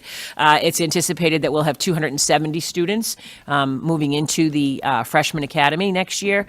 And so I put a bullet up there that says empty seats in core classes. And what I want you to know that reflects is the information that's below. So in ELA this year in the freshman academy, we ran 16 sections of ELA. With that configuration, we would have had 156 empty seats if we were to apply it to the 270 students. So we'll be making adjustments. We'll be running fewer ELA sections in freshman academy, adjusting that to either 11 to 13. We need to see there is selection, whether honors or CP, and where students land, but we'll be making some adjustments there. Similarly, in math, we run 13 sections of algebra and 4 sections of geometry. And again, making adjustments for the number of students that we'll have in that grade level. Biology and history, same thing, 16 sections. So we had lots of discussion. Mr. Thomas and his team had brainstormed a lot of different ways of looking at this. One was to reduce from 4 teams to 3 teams. Right now there are 4 freshman academy teams. They decided not to do that. Largely because we don't want to throw the baby out with the bathwater, and perhaps 2 years from now we're going to have a large class back. So the decision was made instead that freshman academy teachers will continue to teach on their team, but they will also teach an upper level class. So instead of teaching 5 sections on team, they'll probably teach 3 sections on team and 2 sections of sophomores or juniors or seniors or whatever. And he'll be adjusting the schedule that way. That also allows us to make adjustments or to utilize some of that leveraging of natural attrition that's going on. So, Ms. Abel, you have hands that are up. I was taking notes. Ms. Robinson and then Ms. Bisnick. So I don't know if I could figure out the math here, but I can't. So what would a class size be? Like a 25 is the max. 25, so. Yeah. Well, it's the target. And- It's not the guideline, but it's the target. That's the target that we would run the schedule on. Okay, and it wouldn't be ideal to have a smaller class size? We couldn't manage that with like the way, like maybe having some empty seats might, just thinking. It's a budgetary question. True. And you're in a budget meeting, so it's Yes, a we good are. time to ask. we are. I would just say that, efficient class sizes while maintaining instructional quality is our goal, and fiscal stability is our goal. And so you just, you want to maintain, as well as reasonable class sizes. I would say for high school would be within that range of 22 to 25. So that, in a beautiful world, if we had lots of extra people, that would be great. But we want to utilize, this is one of the strategies that we utilize as we kind of make efficiencies throughout the. I just wanted to pretend we lived in a perfect world for a second. I would like that too. Thank you. Relative to the Algebra 1 and geometry, when I see up there 13 sections and 4 of geometry adjusting to 11 to 13 sections, that is the adjusting applying only to algebra, and we are keeping geometry. We are keeping geometry. We just don't know. It's a selection, right? So there are students, I think there's about 110 students currently that are taking Algebra 1 in 8th grade. Those folks, not all of them opt into geometry. Some of them opt into doing Algebra 1 again. So until the course selection process is done, I wouldn't know where the adjustments would be made. But the adjustments will be made just accordingly. And and anyone that wants to take geometry will be allowed to take geometry to freshmen. We are still offering Thank geometry. you. Right, we are offering geometry. And again, there's not a limit, so anyone that wants to take geometry can take geometry. It's just we don't know how many folks are going to opt into that, and so I don't know what that configuration will look like yet. All right, and then likewise with the elective offerings, same thing. Total school enrollment is 1,250 students, so now we're looking at the whole student body, just making sure that we're adjusting elective courses to align with student enrollment and demand. Again, at the high school level, students have options to choose their electives, and so a lot of it depends on what choice selections are being made, as well as I know that you're aware that the high school a few years ago shifted to offering electives on an every other year basis. That helps to ensure that someone that wants to take a course that not as many students opt into, now you have 2 years of students that would be opting into that. So that's one of the ways that they've been able to maintain what I think is a robust program selection. Beverly, very much, we pride ourselves in the fact that we offer a wide range of electives to our high school students. And so we want to utilize whatever opportunities we can to do that.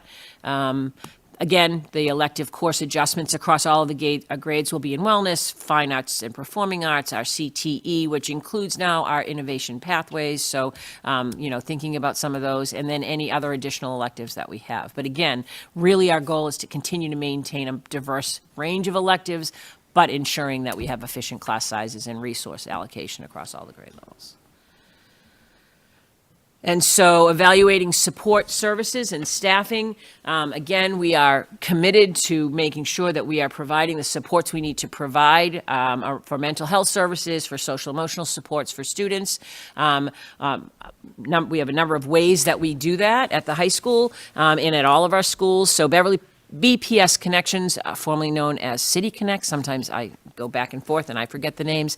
But just as a reminder, that was initially introduced as a supplemental support during COVID. We shifted to a Beverly-centric model last year, which really means that if you remember in our initial adoption, we were partnered with folks from BC, and we had very specific requirements.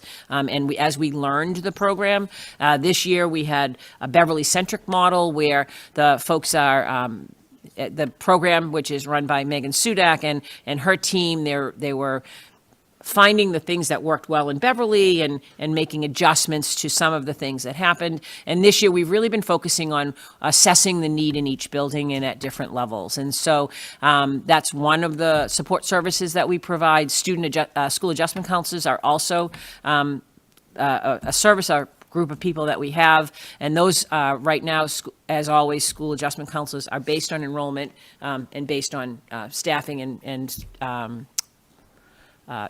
need of students within the buildings. So what we are hoping to do this year is take a very close look at any overlapping supports, whether that be at the high school or the middle school or at elementary schools, just making sure that if we have overlapping, we're being efficient in how we're providing services, but committed to the vision and mission and the commitment that we made to the BPS Connections. We really believe it's added value to our district and provides a lot of really great resourcing for our families and for our students. So we're working through that. We're looking to ensure that our staffing levels align with our student needs in all of our buildings, and strategically making adjustments to resources to maximize the impact of the resources where they are. Again, our goal is to maintain effective targeted student support with the appropriate staffing model to meet the evolving needs of students that we have in our buildings. Dr. Silva. Can you speak to how the cost of running that program has changed from when it was City Connects to now Great the question. Beverly Connects? So when we were partnered with BC, there was a pretty large fee, but it was covered by ESSER. And so all of that funding was incorporated in our ESSER funding, and that was I don't know off the top of my head, maybe $300,000 that was associated with their licensing for the dashboard that they used and for the professional development that some of our staff went to and participated in the coaching model that they had. So we eliminated those. We have not been utilizing those resources, largely because we didn't have ESSER funding anymore. And so now we're limited to just the cost of staffing within the building. Megan has done a fabulous job sort of looking and utilizing some of the data dashboards that we have already locally that are part of the licensing that we already have, so that we were able to kind of not have to pay licensing for another whole set of data, data dashboard materials. So. And has the staffing changed from City Connects to be the Beverly Connects? This year it did not change in FY25. In FY26, we might see some adjustments, sort of either based on attrition or based on overlapping needs or how we're going to service it, but our mission and our vision for that is not going to change. Ms. Visnick. Somewhat piling on, I'm just going to be a piler on her tonight, okay? So somewhat piling on Dr. Silva's question, do we envision, do we know when our kind of pipeline of needs assessment, even though needs always change, but we do not have a BPS connection person at every school for, quote unquote, every grade, right? When we get to the middle school and the high school, we have not one for every grade. So at what point in time will every child have been assessed at least once? Are we there yet? We're not there yet. Sorry. I think on the, I think this is the third year, so it was every other 5, 7. So we should have some data on almost every child. Okay, great, thanks. That would be, that's the question. And I bring you to this slide just because I'm kind of carrying over the theme from F and F. But one of the areas that I feel like it's important for us to understand, the bottom orange line is our enrollment, and the blue line is the number of FTEs that we carry for mental health providers, school adjustment counselors, BPS Connects, guidance counselors, the Director of College Career Readiness, and our Director of Restorative Practices. So in meeting the needs of students, we have incrementally greatly increased the number of providers that we have. And so one of the things we're looking very closely at is, are there overlaps? Are there areas that we can, become efficient on? And how we want to make sure that we're maintaining that these resources that we have in place are in the places where students reside, and that we're looking at our student need, that our evolving student need. And I also would point out the greatest increase did come in response to the pandemic. And so we really funneled and committed greatly to making sure that we increased and had lots of services available for students. And so this is one of the areas that we just continue to look at. I knew the hands would go up. Yeah. Dr. Mackenzie DeFranza. We would just have telepathy in our last one question. So my question was with regard to not just the numbers in terms of enrollment and matching that with the need, but we've heard, of late, and in not just BPS, obviously, that it's not just post-pandemic, but just continuing to need support, and not just numbers of students, but how do we determine the depth of the need outside of the number that we use for enrollment purposes? We do work with, and I think Megan has some data collection that she has available to her that hopefully we'll be bringing forward to share, but around not only the number of students, but the types of services, the number of services. We have been actively collecting that data, and now we actually have historical data for 3 years for that. And, one of the real benefits of the BPS connections that we've had isn't even always just the direct service, but in the broadening and organizing of partnerships outside of the school, and the ability to kind of connect families with resources that come from other places. So that's been a real area for us that has been really helpful. That's something that didn't exist. I always go back to, if you remember the chaos slide, and now we're sort of much more organized in how we know how to access services. Another huge partnership that we've created in the last 2 years has been with a company called Cartwheel. Cartwheel is an online virtual therapeutic provider, and it is tremendously helpful, and it's been a very positive way for a number of our students and our families to access some mental health supports in a very different way, which a few years ago none of us would have thought of, but it's a very effective way. And so that also has shifted and changed sort of how and what the role is for some of the folks in some of the buildings. So we're looking really broadly at all of those things, and we are committed to not reducing the ability to provide services to the students that we have, but maybe after 3 years, we always should take stock of, we made a lot of really big, great decisions that were very helpful. We just want to make sure that we're doing them in the most efficient and most effective way for our students. So. I did join our Be Healthy Beverly. I think that we have such a network of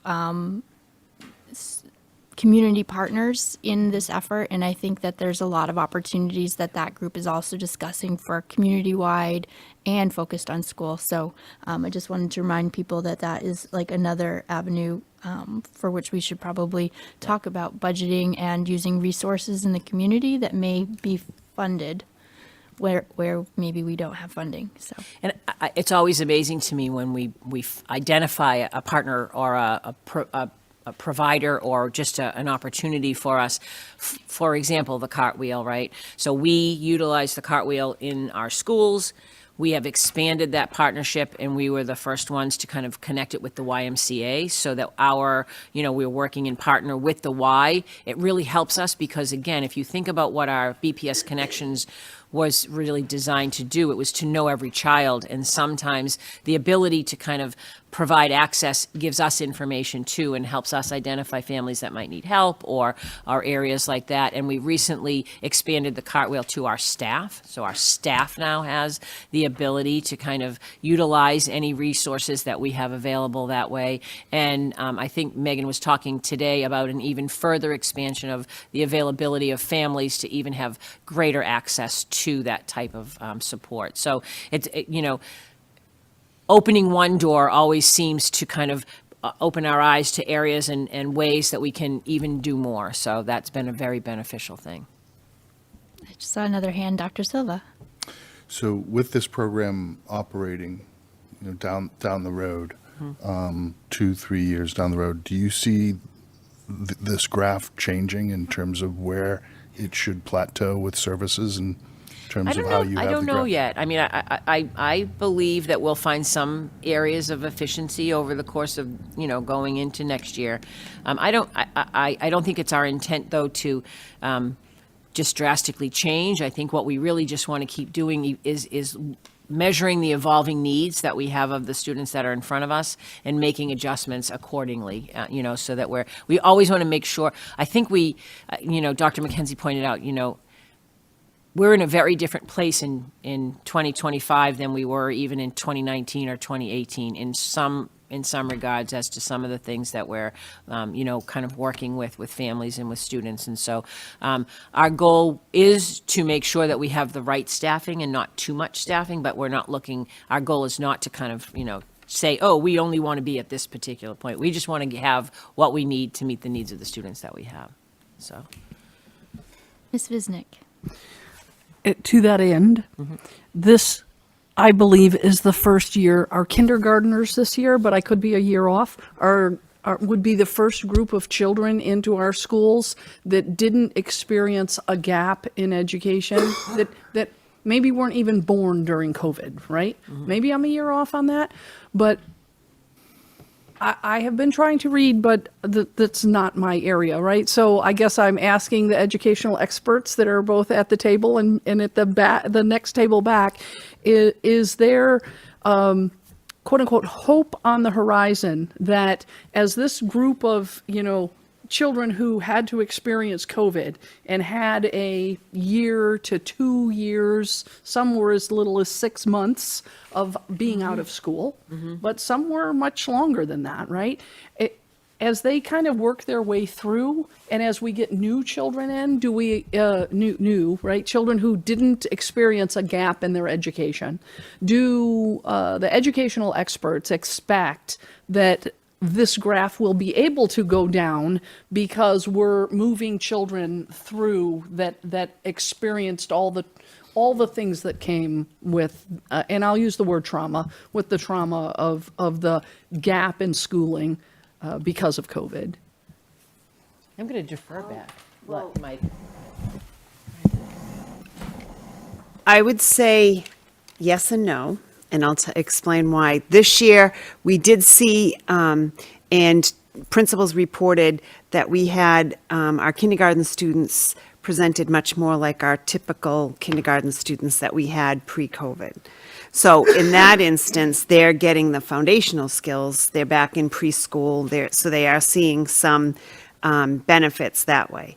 I will say the area that's still unknown to answer, and it's still having an impact on the mental health needs, had nothing to do with COVID. It has to do with technology, and that impact is still there. I just started reading a book called The Anxious Generation, and so it's really talking, and we're seeing, I think, even with our older students, yes, there was impact from COVID, but the impact from the social media and technology is also still having an impact. So we don't know what that will be. I think we're seeing a lot more people stepping away more from technology and trying to have a better balance with it. And so that may help. So I think that we have, and I think we saw that when we did the MCAS presentation. I think we're seeing our older students have now caught up to where the damage was. Our younger students are getting those foundational skills. Our kiddos in the middle are still being impacted by both the technology and the impact from not getting their foundational skills. So there's still a ways to go for those kids. Thank you. All right. And so that brings us where we are now, our legislative process. We know that our Chapter 70, here we go again with my minimum aid banging the drum. $15,008,945 was our FY '25. The governor's budget has us in at $15,341,720.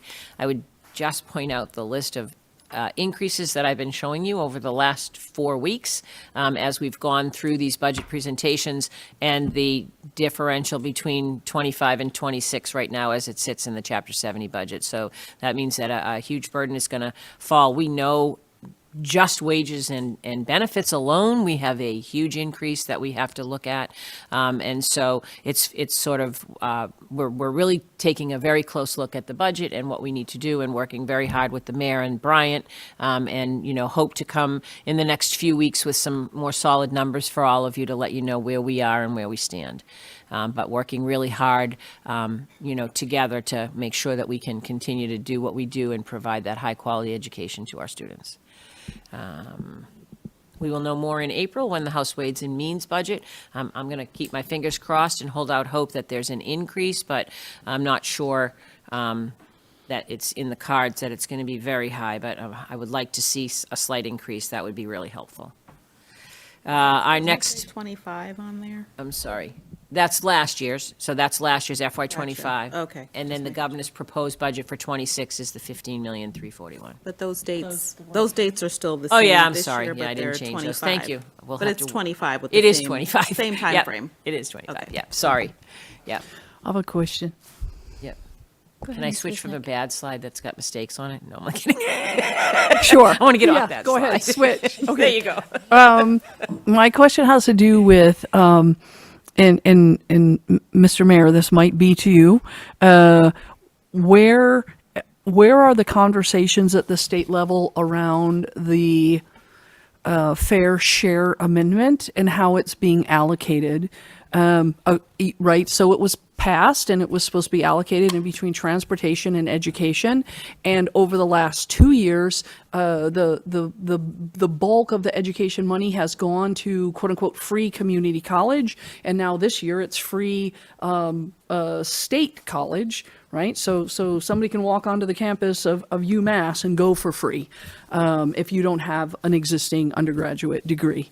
So are there conversations that maybe that money will get shifted back to, or get shifted to, not back because it hasn't ever been here, to the K to 12 versus the collegiate level? I would be guessing, right? I was going to say Karnak, yes, Johnny Carson. I think that the governor believes deeply, I think the data backs her up on the benefits of the free community college.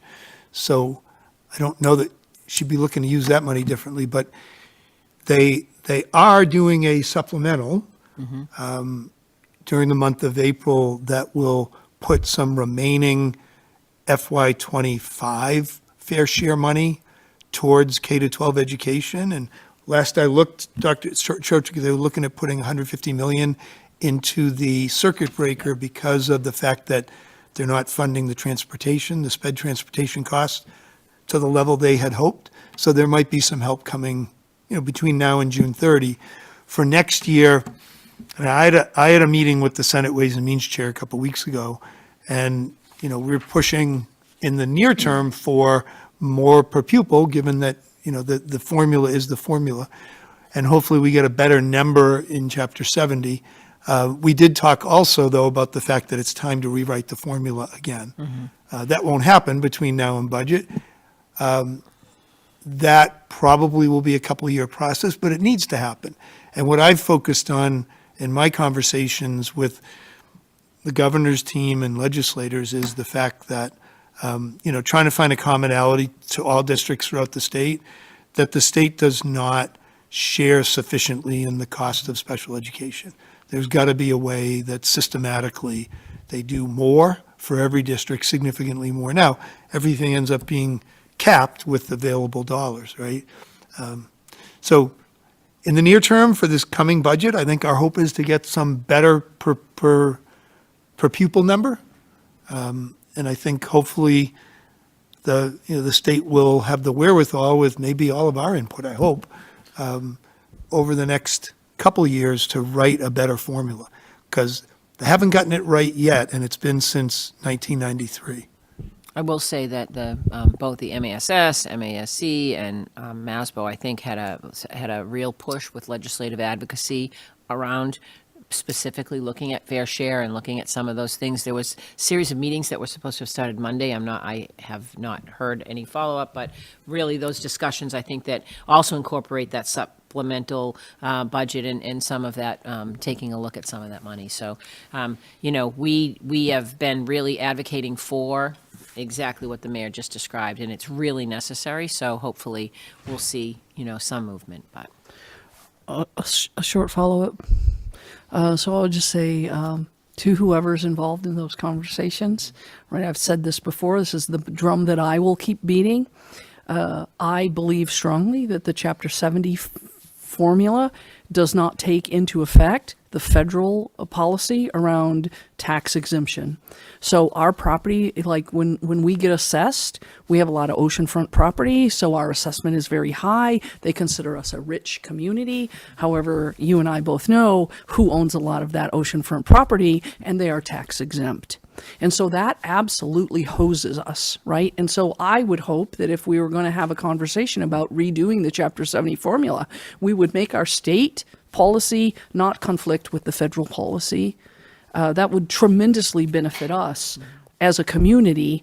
And in general, I think when people talk about rewriting the Chapter 70 formula, they always end up not doing it because it's a quote-unquote zero-sum game, and that for Beverly to get more money, some other community has to lose money.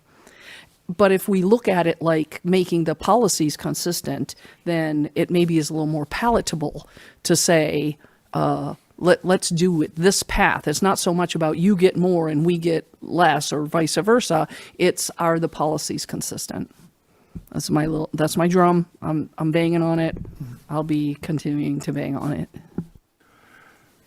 All right, so what's left is our continuing our meetings, and we have had more, sorry, what's left is continuing our meetings, and our principals and department heads will tell you we've had a lot of meetings with them. We continue to do that, but we are moving forward to assigning costs to some of the staffing changes that we have proposed, continuing to review supplemental funding opportunities, and we'll be coming forward with some ideas on that, as well as just continuing to go forward and working with the city. It is our hope. I spoke with the mayor earlier this week that we'll be coming forward maybe in the next couple of weeks with some numbers forward so that we all kind of can put numbers to the discussions and conversations that we've been having. And that's what I have. Any more questions? No? Okay, pardon me for a moment while I figure out how to bring up a presentation. I think I can do it via the share button. I have the last one open. Okay.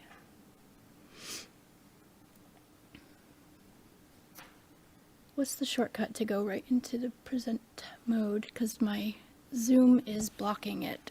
Oh, goodness.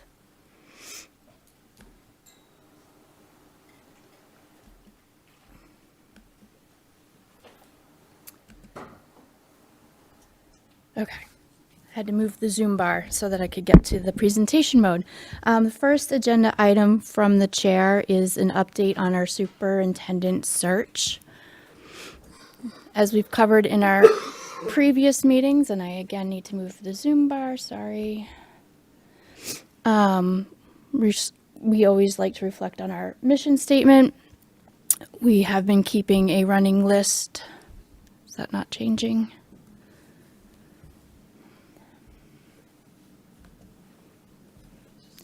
We've been keeping a running list of the tasks at hand. We're starting to make our way into the second half of our task list.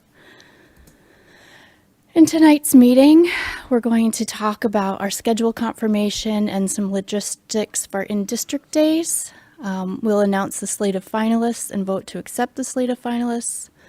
And I will give some instruction on how the school committee will form its questions with our MASC facilitator. And then, of course, in our next meetings, we'll interview finalists, review stakeholder feedback, and then vote and enter into contract negotiations. Again, this is just another view of our timeline. It's continually being updated on our district website. There's a superintendent search button in the top menu. On the mobile phone version, it's actually at the bottom of your mobile device because there's just not enough room at the top. But there is an opportunity. Oh, pardon that intrusion. But you'll see there's a running timeline and we're progressing. So the report out from the screening committee is as follows. We had 17 applicants. The screening committee reviewed each and every application, which included resumes and other supporting details about the applicant. From that pool, 8 of the applicants were selected to bring in for semifinalist interviews. And the screening committee voted on a slate of 3 finalists to present to the school committee tonight.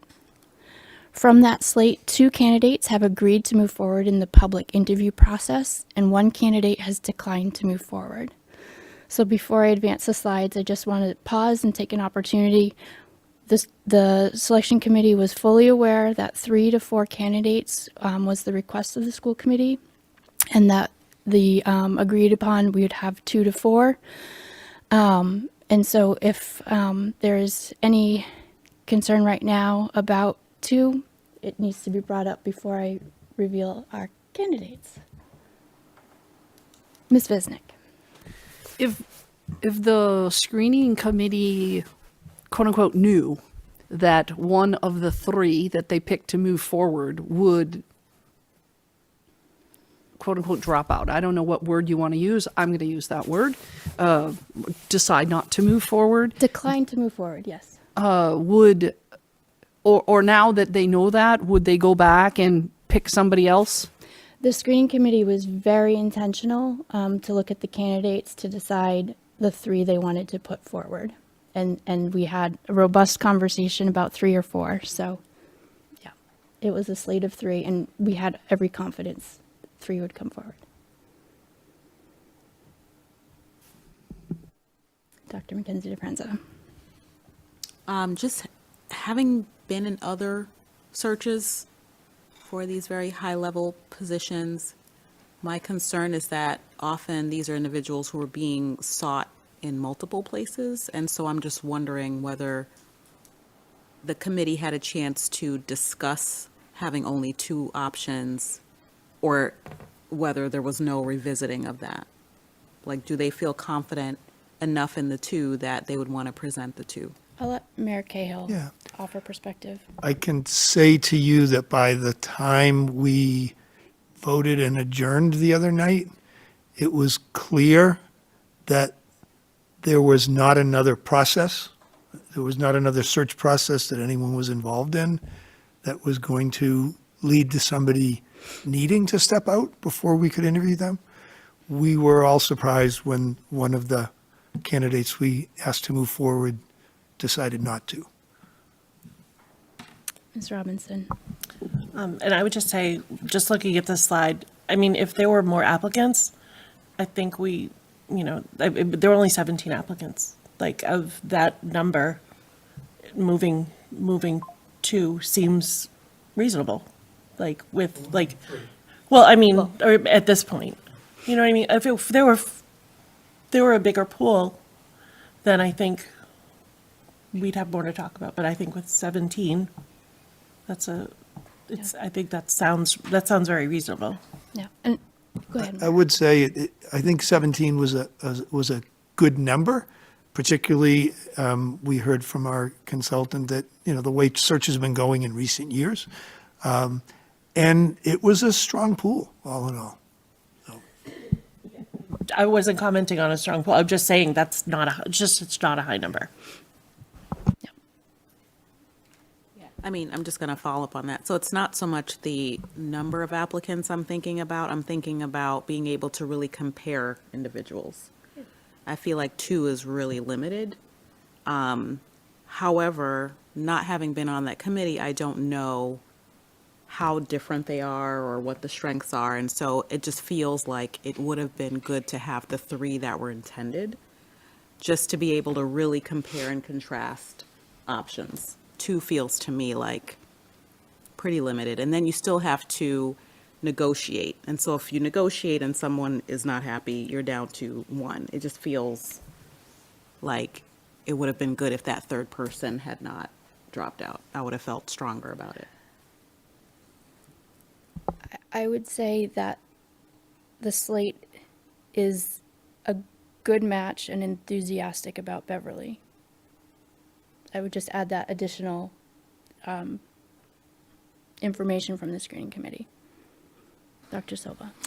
Can you discuss the rationale between the rationale for not bringing 4 forward? The work was done in executive session, and it's kind of confidential, but there were clearly 3 on the slate. There were clearly 3. So there was too much separation between the top 3 and the rest to make the decision of a 4th person out of 18 or 17. As the school committee president said, everything was done in executive session. So, I know. Look, if I were sitting here, I would want more people. If I were you folks, I get that. Tried to bring enough people forward. Ms. Robinson. Maybe this question might make people feel a little better about too. Do you feel very confident in the 2 people that are bringing forward? Would you feel comfortable with either of those people becoming our next superintendent? I guess, is that okay to ask?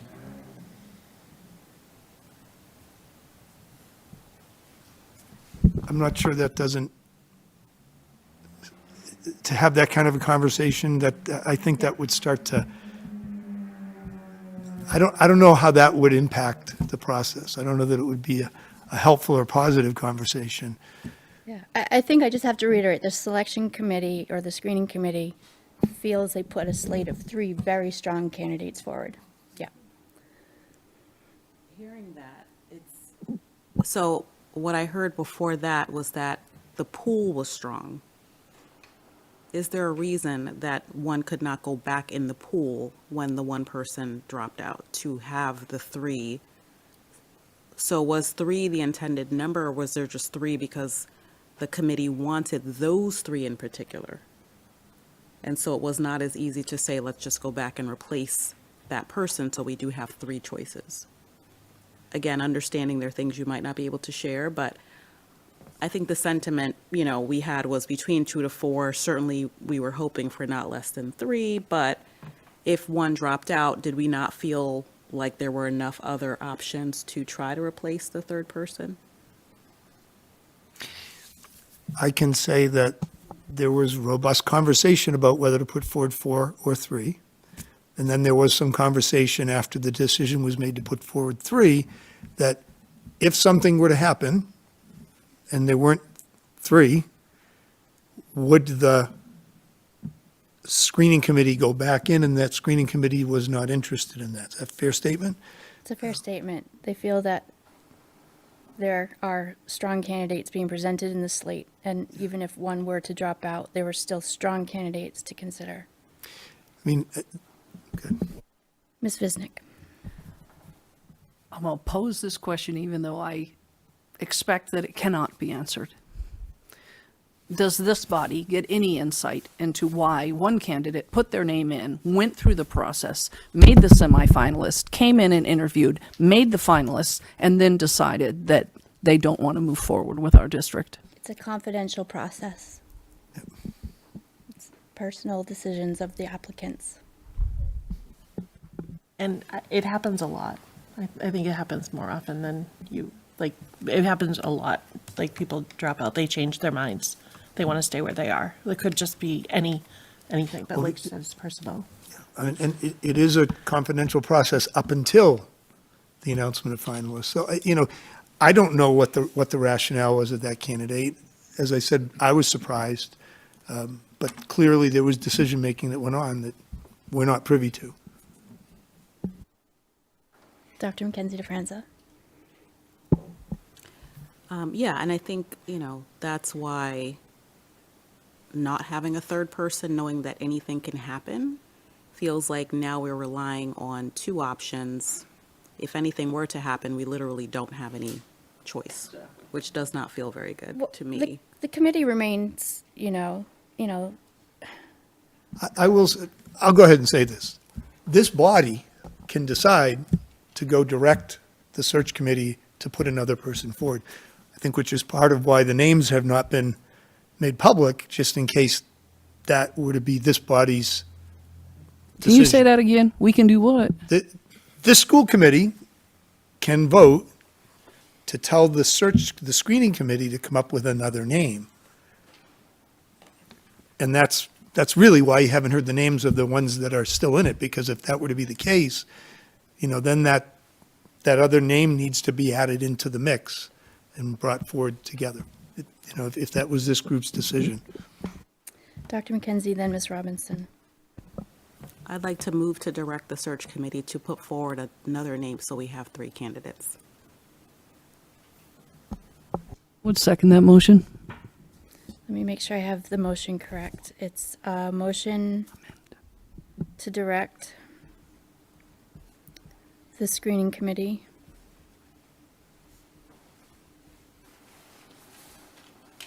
to put forward, To select an additional finalist? That the motion? Yes, from the current pool, not anything with a new search. okay. And that was seconded by Lorinda Visnick.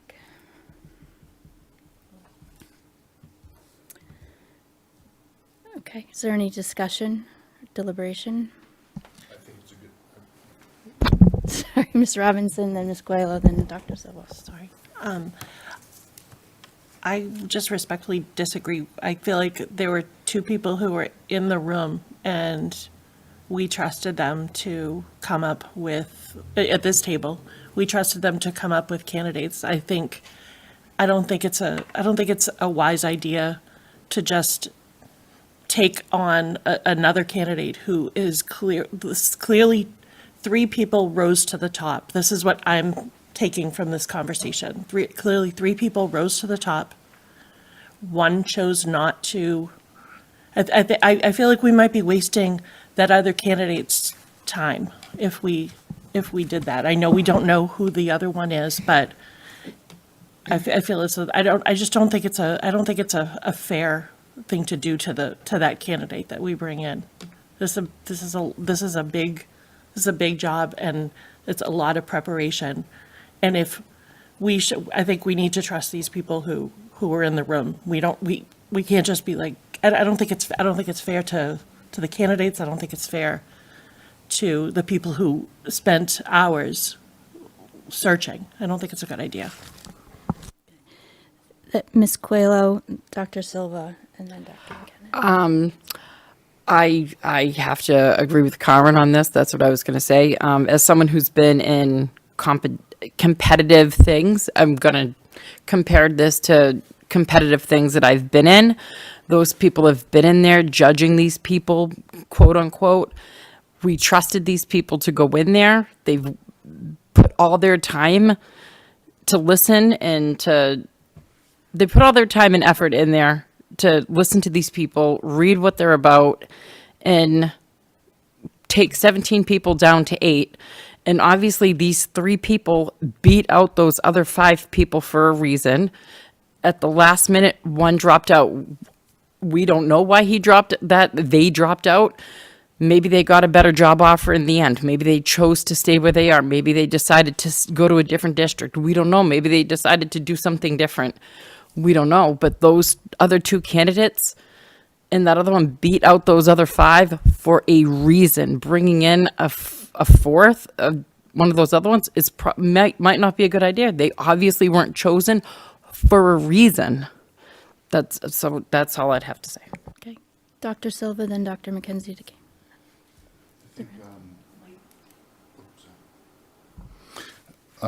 the majority of the work's already been done.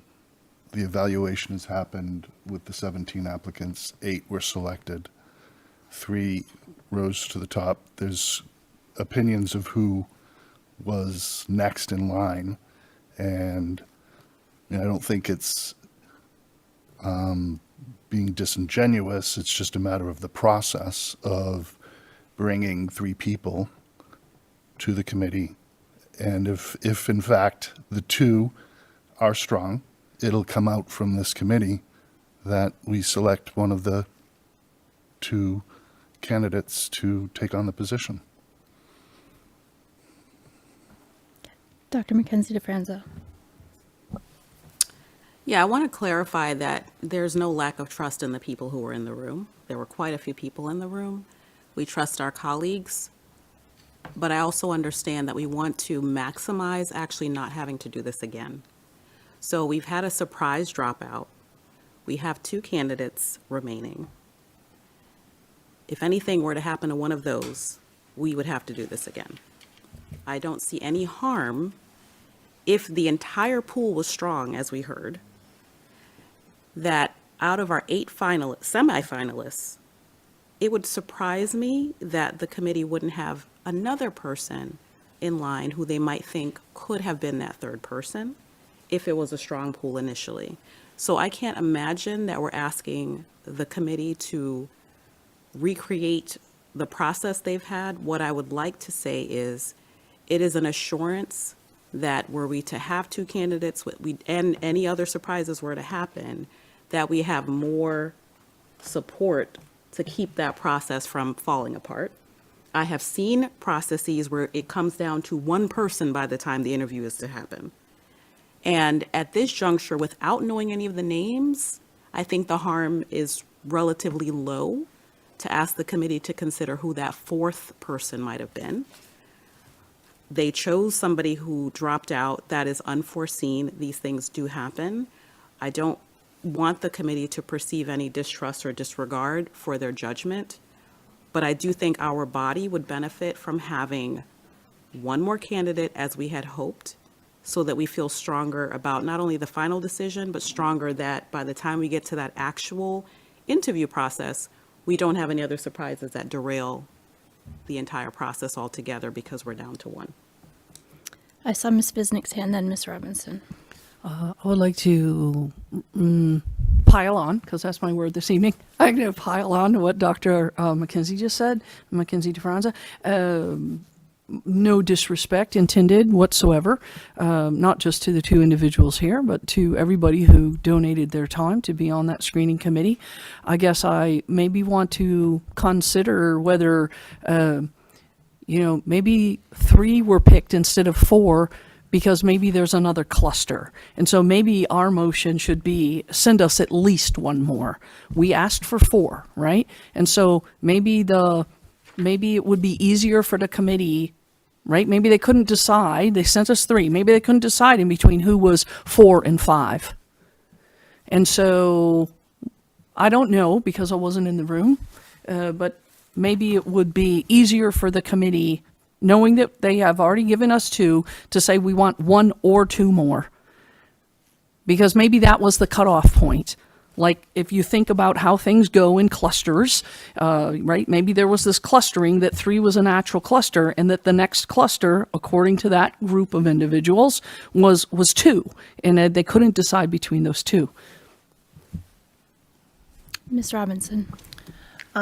So what I'm hearing from what you just said, I feel as though, and again, there's a theme here, we weren't in the room, that if they, Mayor Cahill and President Abel heard that we wanted 4, like that there was a request for 3 or 4. So I would imagine that cluster would have been 1 through 4. And I feel like if there was another candidate that they wanted to bring forward, they would have done that. They would have done that because they know that there was a request in this room for 4, I believe, from Dr. Silva.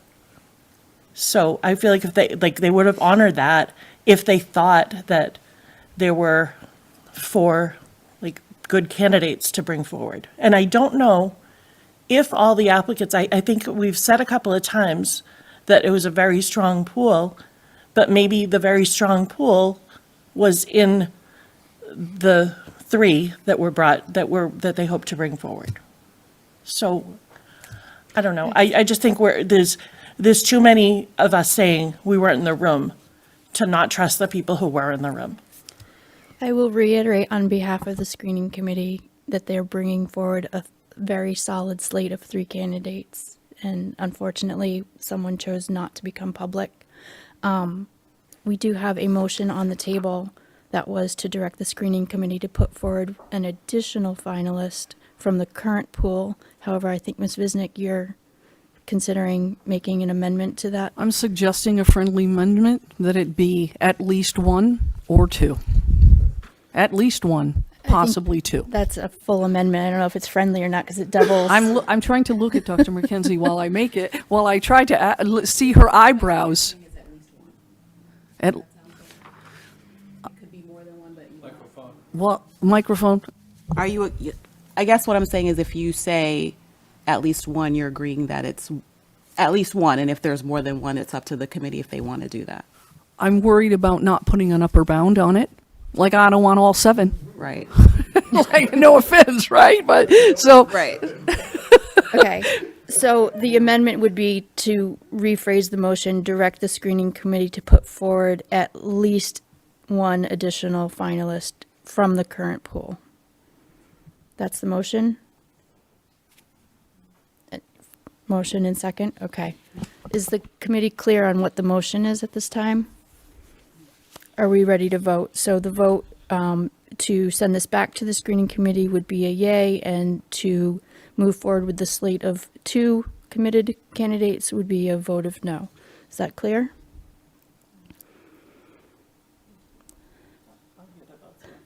Okay. So those who want to direct the screening committee to put forward at least 1 additional finalist from the current pool indicate with a yes. What? We're Yeah, voting right yes, now. yes, it's- We're voting. Yes. Yeah, who is a yes? Counting 4, okay. And those who are opposed? Okay. It will remain a mystery. And we will be in touch. Okay. I'm going to just hit escape so I don't inadvertently provide any unintended information. The timeline would still be to bring the finalists in for in-district days and meetings with stakeholders, as well as interviews with the candidates the week of April 14, 15, 16, 17. We will get back to the committee, but please continue to hold those dates for special committee of the whole meetings for interviews. And I guess that's the update there. Yes. We probably should think just a little bit about if we need to convene a committee of the whole to bring the names forward to make public, that would Yes. be sometime next week. Yes. We're gonna have We'll to- have to figure a date. Yes. So save some time next week as well. I'll be in touch later tonight, probably. Okay. We'll move on. Tonight we have 3 sets of policies in our agenda. The first is for a first reading. It is BDG, BE, and BEC. These are, again, for a first reading, and in the packet, the changes have been highlighted. Again, this is related to the use of school committee and gender-neutral pronouns. We Question. will see them again at our regular school committee meeting. Yes, Ms. Visnick. In BDG, can you speak to the whole paragraph that is yellow, whether that is a whole new paragraph or whether it is a change in the money only Can you speak, I don't know which subcommittee this came out of, I apologize. So I'm posing the question to you. Yeah, Ms. Bergeron assisted me with this since I was indisposed in screening committee work all week. And this is just to highlight that this is specifically Beverly's own current policy language, and it differs from the sample from MASC. Okay, it's not that we made changes to that. No. Okay, thank you. So we'll look at those again at our next regular meeting. For finance and facilities, we're bringing forward for a second reading the ECB building maintenance, ECF, and EDE for conservation. And Ms. Visnick, you might need to remind me why it's highlighted access roads. In my PDF, I only am seeing the conservation one, and you're asking about the other one, right? Yes, building maintenance, right at the end, it says, of note, access roads to and around the schools are considered city roads and thus under the purview of the DPS. I think that's because that's Beverly specific. Oh, yeah, thanks. Hold, please.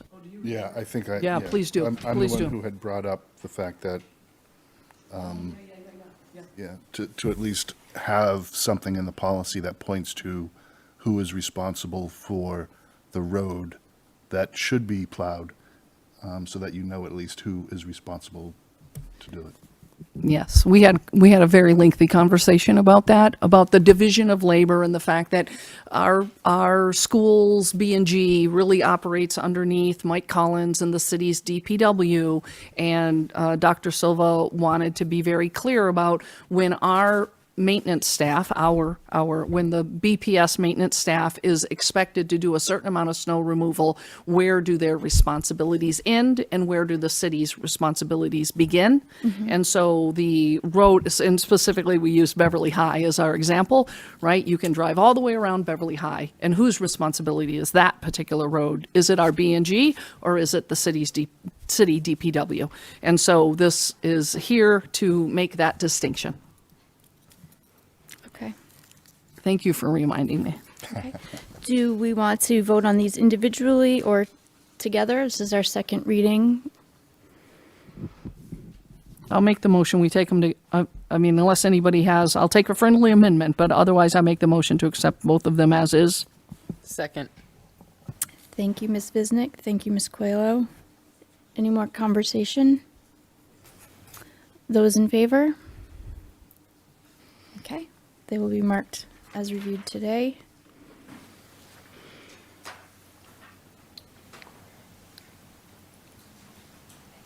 Okay. And then the last set, again, is coming out of our CISL subcommittee, and these are for first reading. This is related to our wellness program, ADF. And I guess I didn't print a copy of CHCA. That's the approval of handbooks and directives. Sorry, it's the first reading. I read it online, but I don't have a copy of it. So please do be prepared for those at our next regularly scheduled meeting. In terms of the last item on our agenda, open agenda, the request was made at our last committee of the whole to put more detailed information about different policies that relate to agenda items and especially voting items. I've made an attempt to do that in this agenda, and I'm looking for some feedback from the committee if this is helpful or if it's too much information. I felt it was too much. That's why I put it in light gray. It's a little hard to read now. I'm realizing on an inkjet printer. On the screen, it was a little bit more clear. Is the agenda format with additional reference information helpful, what you had in mind, Dr. Mackenzie DeFranza, or is it distracting? It does take a little extra effort, but.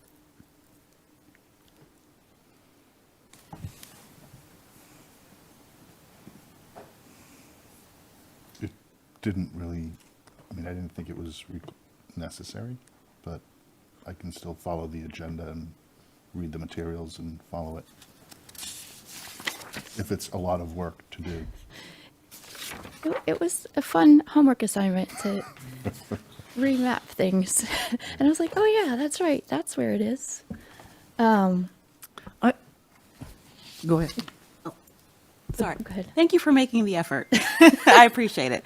I think I gave you this feedback by email, but I don't know that it's necessary for each and everything. But I think when we are voting after that second reading, then I think that could be helpful for that specific policy. I don't know that we need it for everything.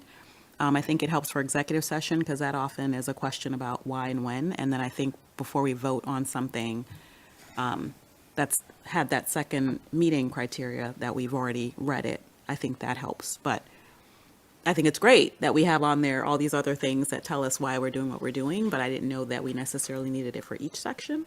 So, Okay. but I thought it was, Okay. again, movement towards clarity about why we're doing what we're doing. And then when we are voting on a policy, where is it? What does it say? I think in those two instances, that makes sense to me. But that's my thought on that. Okay, so somewhere in between. I would agree with that. Somewhere in between. Okay. Sure. I apologize if I missed, but have you referenced any of these as you've kind of taken us through the agenda to make that connect? You know what I mean? Verbally, no. So, for instance, had we done the executive session at the outset, that is per policy BEC, and it's also per Mass General Law. And I do make that reference every time we go into executive session about the Mass General Law regulations and which reasons. But for instance, when the superintendent did her budget report, I did not specifically say, and now, Dr. Trocek, please, per City Charter, Section 6.2, Policy DB, DBC, DBD, and Mass General Law, Chapter 71, 34, 37, and 38N. So give it's us an there if update. somebody wants to go. And learn more Right. about what it says. And I did link the charter and the MGL. It is impossible to link the policies just because it's one big long document. It would just bring you to the top of the document. So I didn't link those. But it could be informational and instructional, especially where we're trying to make sure that people understand a little bit more how decisions get made in, municipal government. But again, it did take some more effort on the chair's part to cross-reference those. And, for instance, the policy readings, policy BGC says that we will read and review our policies. It's not that controversial. Right. So now that you have that one, every time we have a policy, you wouldn't have to update. That's true. Right. So I guess I want to say I don't want you to be overburdened with needing to do this. So when I shook my head yes to what Dr. Mackenzie DeFranza said, somewhere in between, maybe the somewhere in between ends up being the same thing because there's really only one or two things that has to change That every changes month. on our agenda. That's true. Okay. Somewhere in between. And then the light gray, it doesn't print as well as it shows up online. And online, obviously, you can click links, but perhaps we'll try it out for a while. Looking online, except for one, we won't mention any names. We're all looking at it online. Well, I look at it on paper, but I take my notes on it. Okay. We'll work on that. It will be a work in progress, and we'll evaluate it again at some point. In terms of upcoming meetings, I did reference that our April 9th meeting is our next regular school committee meeting. It will be preceded by our curriculum instruction student life meeting at 6:15. And so 7:30 will be our regular school committee meeting. And I guess we'll be scheduling some committee of the whole meetings that week of April 14, 15, 16, 17, and sometime between now and then to announce and accept the slate. So please, I will reach out as soon as humanly possible about what that date might be. I don't know about the rules about this, but can I bring up something that I just thought about the slate of the superintendent's slate? Or is that not something I can do? We At do this not point. have any motion to reconsider because we're on the not on the prevailing side, if that's, Darn. I wish somebody would make a motion to reconsider. Question or comment, or is it substantive to the vote we took? I think it is substantive to the vote that we took. Just- I mean, isn't it just, sorry. I mean, if it's just a comment, it has to be called a reconsideration, or is it, I mean, just to hear your thoughts. It's a question and something to think about. Just a question that, we've moved on from that agenda item, so I think it would require a motion to reconsider, but. Is it a procedural question about how it's going to move forward, or is it a question that you're trying to put something in people's heads that they might want to reconsider? We might want to reconsider and do it over. I think it's just something that I think we might want to think about. I guess it's a. Having already it's a made, question. having Yeah. already taken the vote to Yeah. do this, Yeah. going forward in this direction, you just want people to have something. There's in their something, heads.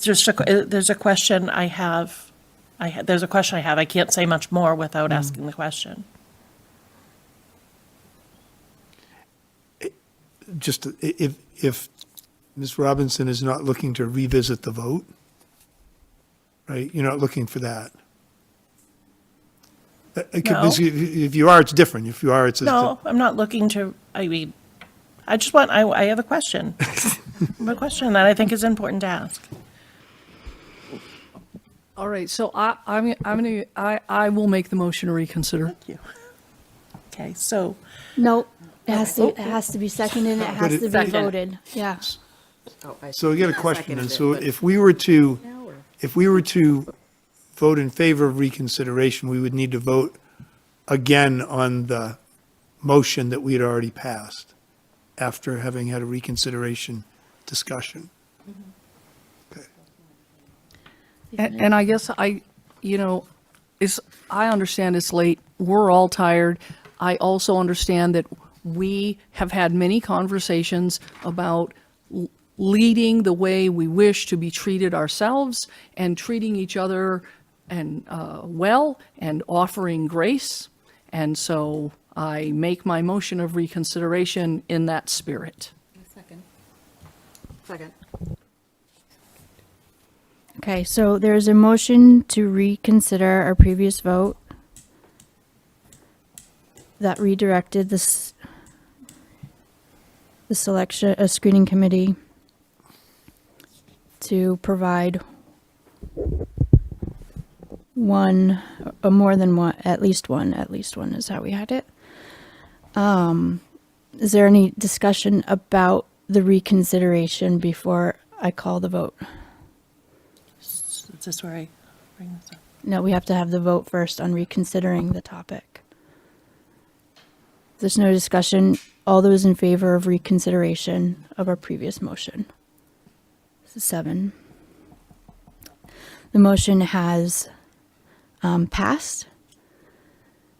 And then we'd be looking for a new motion on the topic, or do we just open it up for discussion and then it will form potentially the new motion? I hope the anticipation is worth it. Okay, so I guess I'd like to know, have all the candidates who applied been informed of their status? Part 1. That's part 1 of my question. The chair will say that MASC, our field director, was responsible for making all phone calls, and my belief is that all candidates were informed of their status. Okay, so if all the candidates have been informed of their status, and I'm guessing the people are probably watching this right now, I would imagine. So that the person who's being called is going to know that they are not the top choice. Yes. And I feel as though that's not fair to bring somebody in knowing that they were not chosen initially. And I also feel like this was a opportunity for many members to come together, many members who have not been, we haven't we're mending relationships here. And I feel as though that is a really important thing. And I do feel like this is showing some distrust to the people who were in the room and made these decisions. So that's why I'm bringing this up too. Dr. McKen, oh, I didn't see who was Okay, Dr. Silva, then you, then Ms. Visnick. Okay, so thank you. The purpose of the committee was a selection committee. It has nothing to do with who's on top and who's the winner, or it's a selection committee to put in front of the school committee to make the vote for the selection of the superintendent. So, I think what we're asking for is for there to be sort of policy, to adopt the policy that where we ask to have 3 or 4 candidates so that when presented to the school committee can make the decision. So that's what I'll. I also think that we have to be aware that we represent the public. And I'm concerned that the public also wants to feel like we stuck to having a wider range of options, because the public is also interested in being able to compare and contrast, which is why I believe we wanted to err on a higher number of individuals. And we did have that. We had 3. I think the point about trust and relationships is well taken, but not appropriate to this decision, because this does not reflect my lack of trust in the committee at all. It may be the case for someone else, but I can only speak for myself. It reflects my desire for the community to feel like we did our best to try to get 3 candidates in front of the school committee, so they feel like there were options. They were very worried about the next leader for our city. We hoped to have 3. It came down to 2 with no one's fault. And so I think if we say there was a strong pool, even if candidates might have known that they were not in that 3-person pool, we have said they were strong. So I'm hoping that they know that they were strong, although they were not that 3, because 3 were selected. And then we have to leave it to whatever the decision is as to whether they would want to be in that pool of 3. But I think we also have to think about the constituents we have also feeling very strongly about making sure that we were making a well-informed, widely selected decision. And so I'm trying to also be responsive to that, at the same time trusting fully that those who were selected were strong candidates that the committee put forward. So I don't feel like it's mutually exclusive to say, can we have 3, and we trust the judgment of the committee. Ms. Visnick, did I see your hand? Thank you. I think that a very similar kind of selection happens in a social setting. I'm sure we've all experienced it on one side or another. You're maybe not in the first wave of somebody who gets invited to a wedding, but you're maybe in the second wave. And you need to decide as a person, are you offended that you didn't get invited in the first wave? Are you happy that you got invited in the second wave? And I don't think that we are in any of us are in any position to judge whether someone would accept that second wave invitation or not. If you put your name into this hat and you want to be a superintendent and you get a call back, I have to imagine you'd be happy about that. Secondly, I have said and will continue to say that this group needs to heal and our community needs to heal. And I don't believe that my vote, quote unquote, against the 2 of those people is what needs to heal. Absolutely not.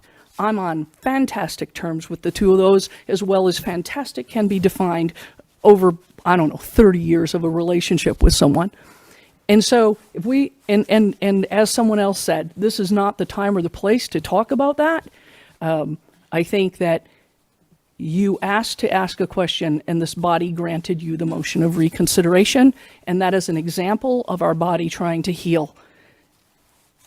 Other than that, to say that by asking for more people, that's disrespecting and causing more damage is, given what has already happened in this group, wholly inappropriate. Ms. Robinson. Just to clarify, it wasn't about this group in here, really. It was about the group that worked together. And I feel like we might be, I feel like we're not trusting that entire group, not that you're not trusting the mayor and Rachel. I don't feel like that at all. I feel like we're not trusting the decision of the group who was in the room, who did the work. And I'm guessing they felt good about their work that they did.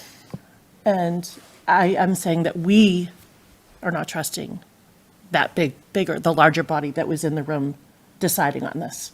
So I hope that clarifies. Dr. Mackenzie DeFranza, then Mayor Cahill. I think it's really important to allow people to speak for themselves. I trust that body that was in the room. I also want us to have 3 candidates.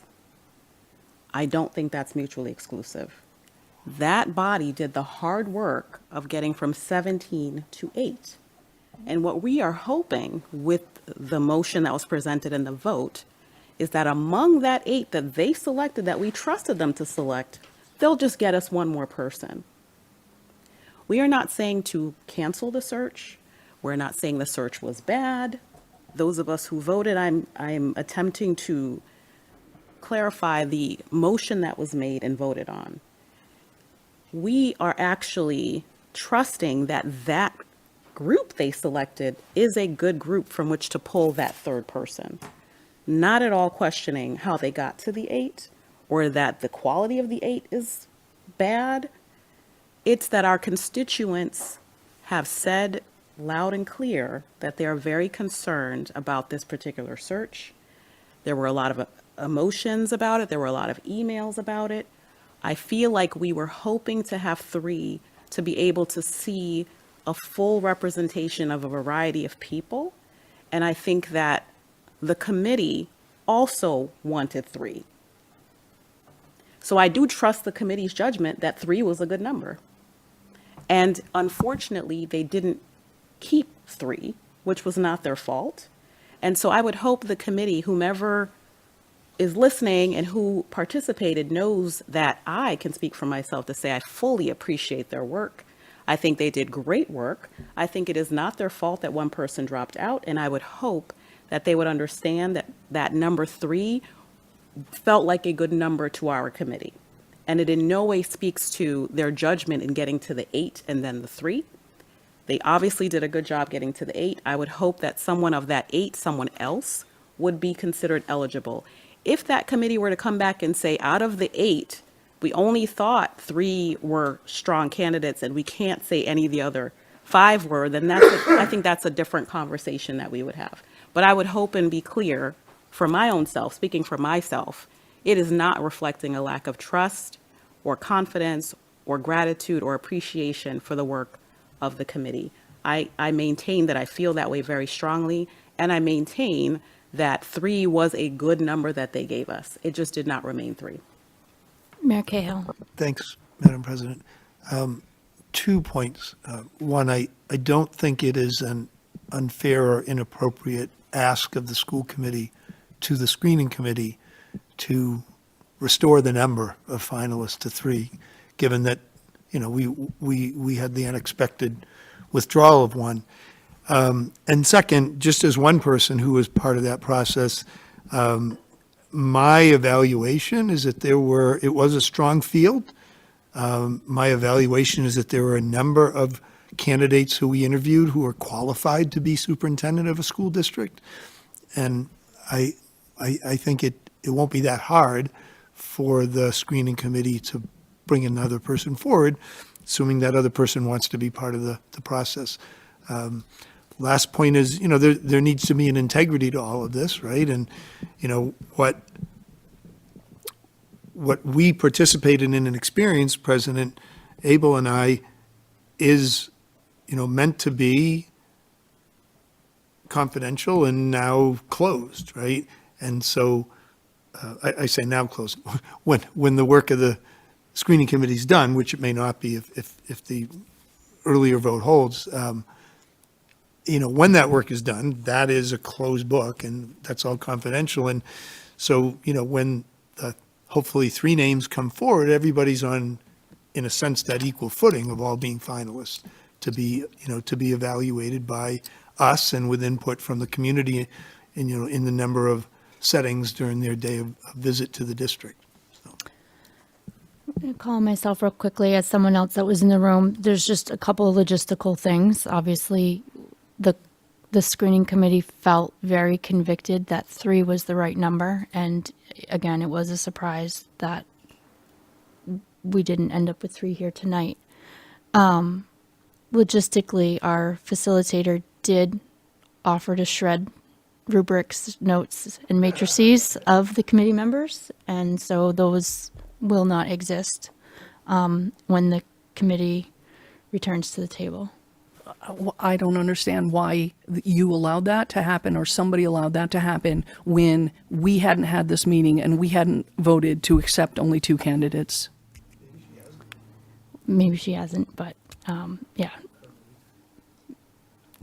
I would just say that the committee, and I said this at the beginning before a motion was even made, the committee felt very strongly it had strong candidates put forward in its slate. Ms. Robinson. So can I ask, without without breaching any confidentiality, can I ask why you didn't bring forth 4 candidates? It was discussed. The majority of the screening committee determined not to bring 4 candidates forward. So do you think it would be difficult for the screening committee to come up with a quality, I don't want to say quality, everybody's quality candidate, do you think it would be difficult for them to come up with another strong candidate? Do you think that would be a difficult thing, considering? I don't think so.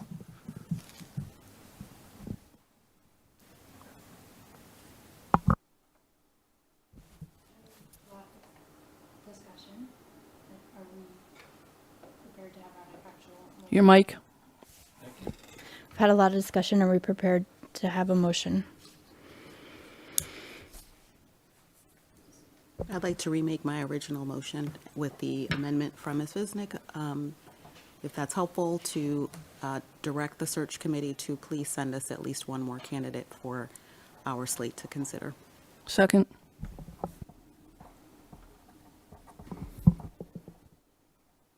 So the original motion as amended by Ms. Visnick with at least 1 more candidate, seconded by Ms. Visnick. Is there any more discussion? Again, a yes vote is to direct the screening committee to provide at least 1 more candidate in a slate, and a no vote would be, well, I guess the opposite. There we go. All those in favor of directing the screening committee for at least 1 more candidate? 5. And opposed? 2. Madam President? Yes. In the spirit of wanting to make sure that you can act quickly now, I know that when it comes to city council decisions, if they don't make a motion to reconsider and have it fail, they've got to wait a certain number of hours to move something forward. Not sure if we have such a measure. But if you're not sure Robert. either, I'm going to just move reconsideration with the hope that it fails. So you're So that we're done and we don't have to, like I said, and the council has a rule that you have to wait. 48 hours, yeah. Yeah, before any action can be taken, because during that time, somebody could reach out and ask for reconsideration. Centerville parking lot. You did a motion to reconsider in one of these meetings at that same night and had it fail. I remember that. I Oh, remember okay. that. That was the first time I was like, what is that Robert's rule? So just to be sure. I will second that, and then, but I do think that before we take the vote, procedurally speaking, everybody needs to understand which way which vote means. Yep. Okay. So what Mayor Cahill is trying to do is to make this most recent motion stick so that the chair can then take action expeditiously, because under certain rules of Robert's rules, the committee has up to 48 hours to reconsider motions. And so what he's doing is making that reconsideration now in hopes that it will fail so that this is set. It's a done deal. Done deal. It moves forward. The chair can act and not have the committee reconsider a reconsidered item. Does that make sense? Can you spell out the votes, please? Yes. So a motion to reconsider, a yes vote would leave open the opportunity to revisit it. And if you vote no, it settles the matter. The chair moves forward expeditiously. You? So those in favor of a motion to reconsider? Those opposed to a motion to reconsider? Am I? It just Yeah, procedurally, it procedurally. just means it's done. The chair can move, yeah. Okay, so 0 to 7, the motion to reconsider has Thank you. failed, which makes the chair able to expeditiously act on the committee's behalf. Okay. Wow, okay. We have one final agenda item that is to move to executive session and not to return to open session. The chair will make the motion to vote to meet in executive session pursuant to Mass General Law, Chapter 30A, Section 21A, for the following purposes, 3 and 2. Purpose 3 is to discuss strategy with respect to and preparation for collective bargaining with the Beverly Teachers Associations, Units A, B, and C, because an open discussion may have a detrimental effect on the bargaining position of the committee. And purpose 2 is to conduct a collective bargaining session with the BTA Unit A, and not to return to open session, although that's not going to happen. But is there a second? And we do require a roll call vote. Mayor Cahill, Yes. Kim Coelho, Yes. Ken Ann Mackenzie DeFranza, Yes. Karen Robinson, Yes. Jeffrey Silva, Yes. Lorinda Visnick, Yes. Rachel Abel, yes. The time is now 9:57. Thank you so much, BevCam, for sticking with us, and we will catch you on the flip side. Thank you so much.